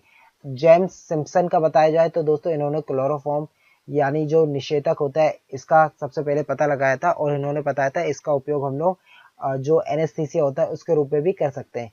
कार्ल लेनस्टीनर, जैसे कि मैंने बताया ब्लड की जितनी भी चीजें खोजी गई है, जैसे कि ब्लड समूह समूह जाते हैं एबीओ, या फिर वर्गों का पता लगाया था, आरएच फैक्टर की खोज की थी, एंटीजन एंटीबॉडी सबका कार्ल लेनस्टीनर द्वारा किया गया था। लुइस पोस्टर, जैसे कि मैंने बताया रेबीज के टीके की खोज की गई थी, हाइड्रोफोबिया के बारे में बताया गया था। और दोस्तों सूक्ष्म जीव विज्ञान के इनको जनक भी कहा जाता है। किडमन की खोज की गई थी। पोस्चराइजेशन का जो प्रोसेस दिया गया था वो भी इन्हीं के द्वारा दिया गया था। और दोस्तों जो रॉबर्ट हुक का सबसे इंपॉर्टेंट जो काम है वो है कोशिका की खोज। तो आपको याद रखना है जो रॉबर्ट हुक थे उन्होंने कोशिका की खोज की थी। वहीं पे अगर केंद्रक की बात की जाए तो रॉबर्ट ब्राउन का नाम आएगा। और दोस्तों जब इन्होंने कोशिका की खोज की थी तो इन्होंने उसको कोशा का नाम दिया था, बाद में आगे चलकर उसको कोशिका बुलाया जाने लगा। और दोस्तों इन्होंने एक पुस्तक लिखी थी जिसका नाम था माइक्रोग्राफिया। और तो आपको ये भी याद रखना है, और इनको कोशिका विज्ञान के जनक भी कहा जाता है। और दोस्तों कोशिका विज्ञान की स्टडी की जाती है, यानी कोशिका की स्टडी हम लोग जिस शाखा के अंदर करते हैं उसको साइटोलॉजी कहा जाता है। तो आपको ये भी याद रखना है, जैसे कि मैंने प्रीवियस वीडियो जो मिसलेनियस की है यानी विविध की वीडियोज है उनमें मैंने कवर किया है। वहीं पे अगर रॉबर्ट ब्राउन की बात की जाए तो दोस्तों जो रॉबर्ट ब्राउन, जैसे कि मैंने अभी बताया कि कोशिका के जो केंद्रक होती है उसकी खोज, उसकी उपस्थिति का जो पता लगाया गया था वो रॉबर्ट ब्राउन द्वारा लगाया गया था, और उसका नामकरण भी दिया गया था। अगली बात की जाए दोस्तों यहाँ पे जो रोनाल्ड रोज होते हैं, तो जो रोनाल्ड रोज होते हैं इन्होंने मलेरिया के परजीवी की खोज की थी। वहीं पे बात की जाए दोस्तों जो आर ऑल्टमैन होते हैं, तो जैसे मैंने बताया जो इन्होंने न्यूक्लिक अम्ल शब्द का प्रतिपादन किया था। रॉबर्ट जॉर्विक की बात की जाए तो कृत्रिम हृदय के निर्माण। रॉबर्ट एडवर्ड की बात की जाए तो परकनली शिशु विकास जो तकनीक दी गई थी वो रॉबर्ट एडवर्ड द्वारा दी गई थी। रेने लेनेक की बात की जाए तो स्टेथोस्कोप का आविष्कार किया गया था। आपको याद रखना स्टेथोस्कोप का आविष्कार पहले भी मैं बता चुका हूँ। स्टेथोस्कोप आपने देखा होगा जो डॉक्टर कान में लगा के हमारे जो चेस्ट पे यानी फिर हमारे सीने पे जो आवाज सुनता है वो स्टेथोस्कोप द्वारा सुना जाता है। रॉबर्ट कोच द्वारा हैजा की खोज की गई थी। हैजा और तपेदिक जो रोगाणु है उनकी खोज की गई थी। रॉबर्ट कोच आपको याद रखना है। तपेदिक यहाँ पे टीबी की बात हो रही है, टीबी यानी ट्यूबरकुलोसिस की, तो ये भी याद रखना है। अगली बात की जाए दोस्तों जो स्लाइडेन एवं स्वान थे, इन्होंने कोशिका मत की बात की थी, यानी इन्होंने कोशिका का सिद्धांत का प्रतिपादन किया था। स्लाइडे एवं स्वान आपको याद रखना है। या वहीं पे अगर UN ब्रह्मचारी की बात की जाए तो इन्होंने दोस्तों काला ज्वर चिकित्सा पद्धति की खोज की थी। वहीं पे हाफ मिशर की बात की जाए तो जो हाफ मिशर होते हैं इन्होंने जो निषेचन होता है यानी जो फर्टिलाइजेशन होती है उसकी खोज की थी। तो आपको याद रखना हम जो हाफ मिशर होता है निषेचन की थी। विलियम हॉर्वे, इन्होंने रक्त परिसंचरण तंत्र यानी जो ब्लड सर्कुलेशन होता है इसका पता लगाया था। डब्ल्यू वॉल्डेयर ने क्रोमोसोम शब्द का प्रतिपादन किया था, यानी इन्होंने क्रोमोसोम के जो शब्द होता है उसको बताया था। वहीं पे अगर बात की जाए तो वॉटसन एवं क्रिक, जैसा कि आपको पता होगा डीएनए की खोज की गई थी, उसकी द्विकोणित जो संरचना होती है उसके बारे में बताया गया था। वहीं पे अगर बात की जाए तो जेड जेनसन एवं एच जॉनसन, इन्होंने संयुक्त सूक्ष्मदर्शी का निर्माण किया था। तो दोस्तों ये वीडियो यहीं पे समाप्त होती है। आप देख सकते हैं वो क्वेश्चन जो ऑलमोस्ट हर एग्जाम में पूछे जा चुके हैं वो क्वेश्चन करवाए थे मैंने, उनके बारे में हम लोगों ने डिटेल में पढ़ा। अगर आपको वीडियो अच्छी लगी तो मेरे चैनल को सब्सक्राइब कीजिए, लाइक कीजिए और शेयर कीजिए, मुझे अच्छा लगेगा। मिलते हैं दोस्तों नेक्स्ट वीडियो में। जय हिंद। जय हिंद दोस्तों, मेरा नाम है रोहित और आप देख रहे हैं स्टडी क्यों नहीं। दोस्तों इस वीडियो में आपको पता है कि जैसे कि हम लोग मिसलेनियस यानी विविध के जो पार्ट हैं वो कर रहे हैं, ये उसका नेक्स्ट पार्ट है। दोस्तों इस वीडियो में हम लोग रोग एवं उससे बचाव के टीके जो होते हैं उसके बारे में पढ़ेंगे, या फिर हम लोग कोशिका और जो कोशिका के जितने भी अंग होते हैं उसके जो कार्य होते हैं और उनका जो उपनाम होते हैं उनके बारे में पढ़ेंगे। तो दोस्तों सबसे पहले जो टिटनेस होता है, टिटनेस के लिए हम लोग डीपीटी का टीका देते हैं, आपको याद रखना है। और जो डिप्थीरिया होता है इसके लिए भी डीपीटी का टीका दिया जाता है, और जो काली खांसी होती है इसके लिए भी हम लोग डीपीटी का टीका देते हैं। तो दोस्तों जो डीपीटी का अगर आप लोग इंग्लिश में लिखेंगे तो हम लोग कुछ इस प्रकार लिखेंगे। तो दोस्तों यहाँ से आप इसको भी कर सकते हैं, T4 हो गया टिटनेस, D4 हो गया डिप्थीरिया, और दोस्तों जो काली खांसी वो पी का सिंबल है, तो ये भी आप कर सकते हैं। वहीं पे अगर तपेदिक की बात की जाए यानी जो टीबी होता है उसके लिए हम लोग बीसीजी का टीका देते हैं। और दोस्तों ये क्वेश्चन सबसे ज़्यादा बार पूछा जा चुका है बीसीजी के टीके की, तो आपको ये भी याद रखना है। पोलियो की बात की जाए तो पोलियो टीका दिया जाता है, और टाइफाइड की बात की जाए तो TAB का टीका दिया जाता है। दोस्तों जैसे कि मैंने बताया था कि अभी हम लोग आगे कोशिका अंग एवं उनके खोजकर्ता के बारे में भी पढ़ने वाले हैं। तो जैसे कि दोस्तों जो केंद्रक होती है, केंद्रक की खोज की गई थी रॉबर्ट ब्राउन द्वारा की गई थी। क्लोरोप्लास्ट की खोज स्चिम्पर द्वारा की गई थी, स्चिम्पर ने क्लोरोप्लास्ट की खोज की थी। दोस्तों ये क्वेश्चन भी कई बार पूछा जा चुका है। तारकाई की बात की जाए तो बॉबेरी द्वारा इसकी खोज की गई थी। गोल्जी काय की बात की जाए तो जॉर्ज गोल्जी, नाम से आप समझ रहे होंगे गोल्जी, और यहाँ पे भी गोल्जी आ रहा है। माइटोकॉन्ड्रिया की बात की जाए तो सी बेंडा द्वारा इसकी खोज की गई थी, आपको याद रखना है सी बेंडा द्वारा माइटोकॉन्ड्रिया की खोज की गई थी। वहीं पे हम लोग स्पीरोसोम की बात की जाए तो पर्नर द्वारा की गई थी। क्रोमेटिन की खोज की गई थी फ्लेमिंग, दोस्तों जो क्रोमेटिन की खोज की गई थी फ्लेमिंग याद रखना है। केंद्रिका की खोज फोंटा द्वारा की गई थी, ये भी याद रखना है। क्रोमोसोम की खोज हाफ मिशन द्वारा की गई थी, ये जैसे कि मैंने पहले भी बताया आपको, पहले वीडियो जो हमने बनाई थी हाफ मिशन द्वारा की गई थी। अंतर्द्रव जालिका की खोज पोर्टर द्वारा की गई थी। लाइसोसोम की खोज CD दुबे द्वारा की गई थी, ये भी याद रखना है, सबसे ज्यादा पूछे जाने वाले क्वेश्चनों में से एक क्वेश्चन। राइबोसोम पेलेट द्वारा की गई थी। और वहीं पे जीव द्रव की बात की जाए तो जो डुजार्डिन था उसने जीव द्रव की खोज की थी। और केंद्रक कला की बात की जाए तो हर्टविंग द्वारा उसकी खोज की गई थी, तो आपको ये भी याद रखना है। वहीं पे दोस्तों अगर हम लोग कोशिका अंग एवं उसके जो उपनाम है या फिर उसके जो कार्य है उसकी बात की जाए तो जो दोस्तों केंद्रक होता है इसको कोशिका का समस्त क्रियाओं का नियंत्रक केंद्र कहा जाता है। माइटोकॉन्ड्रिया होता है इसको कोशिका का शक्ति गृह, कोशिका का ऊर्जा घर, power house, power generator mitochondria का कहा जाता है। दोस्तों इसमें जो ऊर्जा होती है वो एटीपी के फॉर्म में होती है, तो आपको ये भी याद रखना है, एटीपी यानी एडिनो ट्राइफॉस्फेट की होती है। लाइसोसोम की बात की जाए तो इसे कोशिका की आत्महत्या की थैली कहा जाता है, क्योंकि जब भी कोशिका डैमेज हो जाती है तो दोस्तों जो लाइसोसोम होता है इससे एक एंजाइम का स्त्रावण होता है जिससे ये कोशिका नष्ट कर देता है। क्लोरोप्लास्ट की बात की जाए तो दोस्तों जो क्लोरोप्लास्ट होता है ये कोशिका प्रकाश संश्लेषण का केंद्र माना जाता है। कोशा के अंदर कोशा माना जाता है, यानी कोशिका के अंदर कोशिका क्लोरोप्लास्ट को कहते हैं। राइबोसोम की बात की जाए तो कोशिका का प्रोटीन संश्लेषण केंद्र बोला जाता है, क्योंकि आपको पता है जो राइबोसोम होते हैं प्रोटीन संश्लेषण में भाग लेते हैं। क्रोमोसोम की बात की जाए तो अनुवांशिक गुणों का वाहक कहा जाता है। दोस्तों अगली हम लोग बात करें तो प्रमुख कोशिकाएं, रचनाएं एवं उनके कार्य।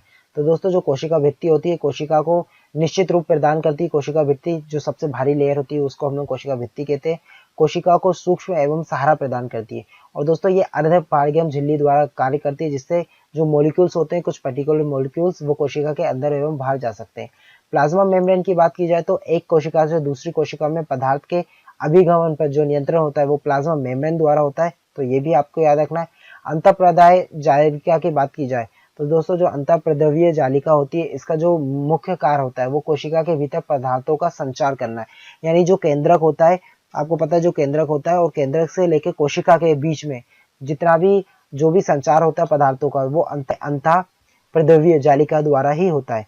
माइटोकॉन्ड्रिया की बात की जाए तो दोस्तों ये माइटोकॉन्ड्रिया आपको पता है जो कोशिका में जो श्वसन का स्थल होता है और जो श्वसन की क्रिया जो संपन्न होती है वो माइटोकॉन्ड्रिया में होती है और ऊर्जा का निर्माण होता है। और दोस्तों अंतःप्राय जालिका को हम लोग एंडोप्लाज्मिक रेटिकुलम भी कहते हैं। गोल्जी उपकरण की बात की जाए तो दोस्तों विशिष्ट पदार्थ का स्त्रावण करती है, संचय करती है, उनके कोशिका के बाहर निष्कासन में सहायक होती है। राइबोसोम की बात की जाए तो दोस्तों जो राइबोसोम होता है प्रोटीन संश्लेषण में भाग लेता है। लाइसोसोम जो होता है दोस्तों आत्महत्या की थैली, इससे एक एंजाइम निकलता है जिसका नाम होता है हाइड्रोलिटिक एंजाइम, तो उसका भंडार करता है और यही इसी के द्वारा ये कोशिका को नष्ट कर देता है। सेंट्रोसोम की बात की जाए तो कोशिका विभाजन में सहायक होता है। वहीं पर दोस्तों हरित लवक मंड की बात की जाए तो संश्लेषण का सक्रिय स्थल होता है, अर्थात प्रकाश संश्लेषण जो प्रकाश संश्लेषण की क्रिया होती है उसमें जो सक्रिय स्थल होता है और जो मेनली भाग लेता है वो हरित लवक होता है। वहीं पे दोस्तों आरवणीय की बात की जाए, यानी आरवणीय लवक की बात की जाए तो यह खाद्य संग्रह में सहायक होता है। वर्णीय लवक की बात की जाए तो फूल फल बीजों के आकर्षण रंग प्रदान करने में इसका कार्य होता है। केंद्रक की बात की जाए तो दोस्तों जो केंद्रक होता है वो कोशिका के उपापचय कार्यों को नियंत्रित करता है, कोशिका विभाजन में सहायता करता है। गुणसूत्र आपको पता है जो जीन वाहक होते हैं वो कोशिका गुणसूत्र के द्वारा ही होते हैं, कोशिकीय कार्यों का नियंत्रण करता है और जीन का भार करता है, मतलब एक पीढ़ी से दूसरी पीढ़ी ले जाने में उनको सहायक करता है। और दोस्तों यहीं पे मैं आपको कुछ ऐसे उपकरणों के बारे में बताने वाला हूँ जिनका चिकित्सा में उपयोग किया जाता है, यानी प्रमुख चिकित्सीय उपकरण जिनका उपयोग चिकित्सा के लिए किया जाता है। जैसे कि दोस्तों इलेक्ट्रोकार्डियोग्राम, आपने नाम सुना होगा। जो इलेक्ट्रोकार्डियोग्राम होता है इसका उपयोग दोस्तों हृदय के संकुचन एवं प्रसार के समय उसमें उत्पन्न होने वाले विद्युत वाहक बल को मापने के लिए, या फिर जो हृदय की जो बीट होती है, आपने कभी देखा होगा इस टाइप की कुछ, आपने टीवी वगैरह या उसमें देखा होगा इस टाइप की कुछ चलती रहती है हार्ट बीट, तो वो इसी के द्वारा मापी जाती है। तो आपको ये भी याद रखना है। और इसमें कुछ प्रॉब्लम होती है, इसके जो विकार होता है उसका पता लगाया जाता है, यानी फिर हार्ट की डिसीज के जो रहता है पता लगाया जाता है इलेक्ट्रोकार्डियोग्राफ द्वारा। वहीं पे अगर हम लोग बात की जाए दोस्तों इलेक्ट्रो एनसीफेलोग्राफ की बात की जाए तो दोस्तों इसका उपयोग हम लोग मस्तिष्क में होने वाली जो विद्युत क्रियाएं होती हैं उनमें जो भी रोग होता है उनको पता लगाने के लिए किया जाता है। इसको दोस्तों हम लोग शॉर्ट फॉर्म में ईईजी कहते हैं। और दोस्तों जो ऊपर इलेक्ट्रोकार्डियोग्राफ होता है इसको हम लोग ईसीजी कहते हैं। तो आपको इन दोनों का शॉर्ट फॉर्म भी याद होना चाहिए। वहीं पे दोस्तों हम लोग ऑटो एनालाइजर की बात की जाए तो इसका उपयोग दोस्तों, ऑटो एनालाइजर आप समझ रहे होंगे, जो ब्लड होता है या फिर हमारे बॉडी में जो भी जैव रासायनिक तत्व होते हैं उनमें ग्लूकोज, यूरिया, कोलेस्ट्रॉल, इन सब की जांच के लिए की जाती है। सीटी स्कैन की बात की जाए तो सीटी स्कैन दोस्तों पूरे शरीर की जांच होती है। आपने देखा होगा फिल्मों में एक बड़ी सी मशीन होती है जिसमें पूरा इंसान चले जाता है, उसमें स्कैन किया जाता है। तो शरीर के किसी भाग में विकृति हो जाए या फिर असमानता हो जाए तो उसका कंप्यूटर के द्वारा विश्लेषण किया जाता है। पेसमेकर की बात की जाए तो दोस्तों जो पेसमेकर होता है हृदय की गति कम हो जाने या उसमें सामान्य स्थिति लाने के लिए पेसमेकर का उपयोग किया जाता है। तो दोस्तों ये कुछ चीज़ें हैं जिनका आपको बेसिक नॉलेज भी होना चाहिए। अगर आपको ये वीडियो अच्छी लगी तो मेरे चैनल को सब्सक्राइब कीजिए, लाइक कीजिए और जितना जितना हो सकता है शेयर कीजिए। और याद रखिए दोस्तों जो विविध पोषण होता है इंपॉर्टेंट होता है। मिलते हैं नेक्स्ट वीडियो में। जय हिंद।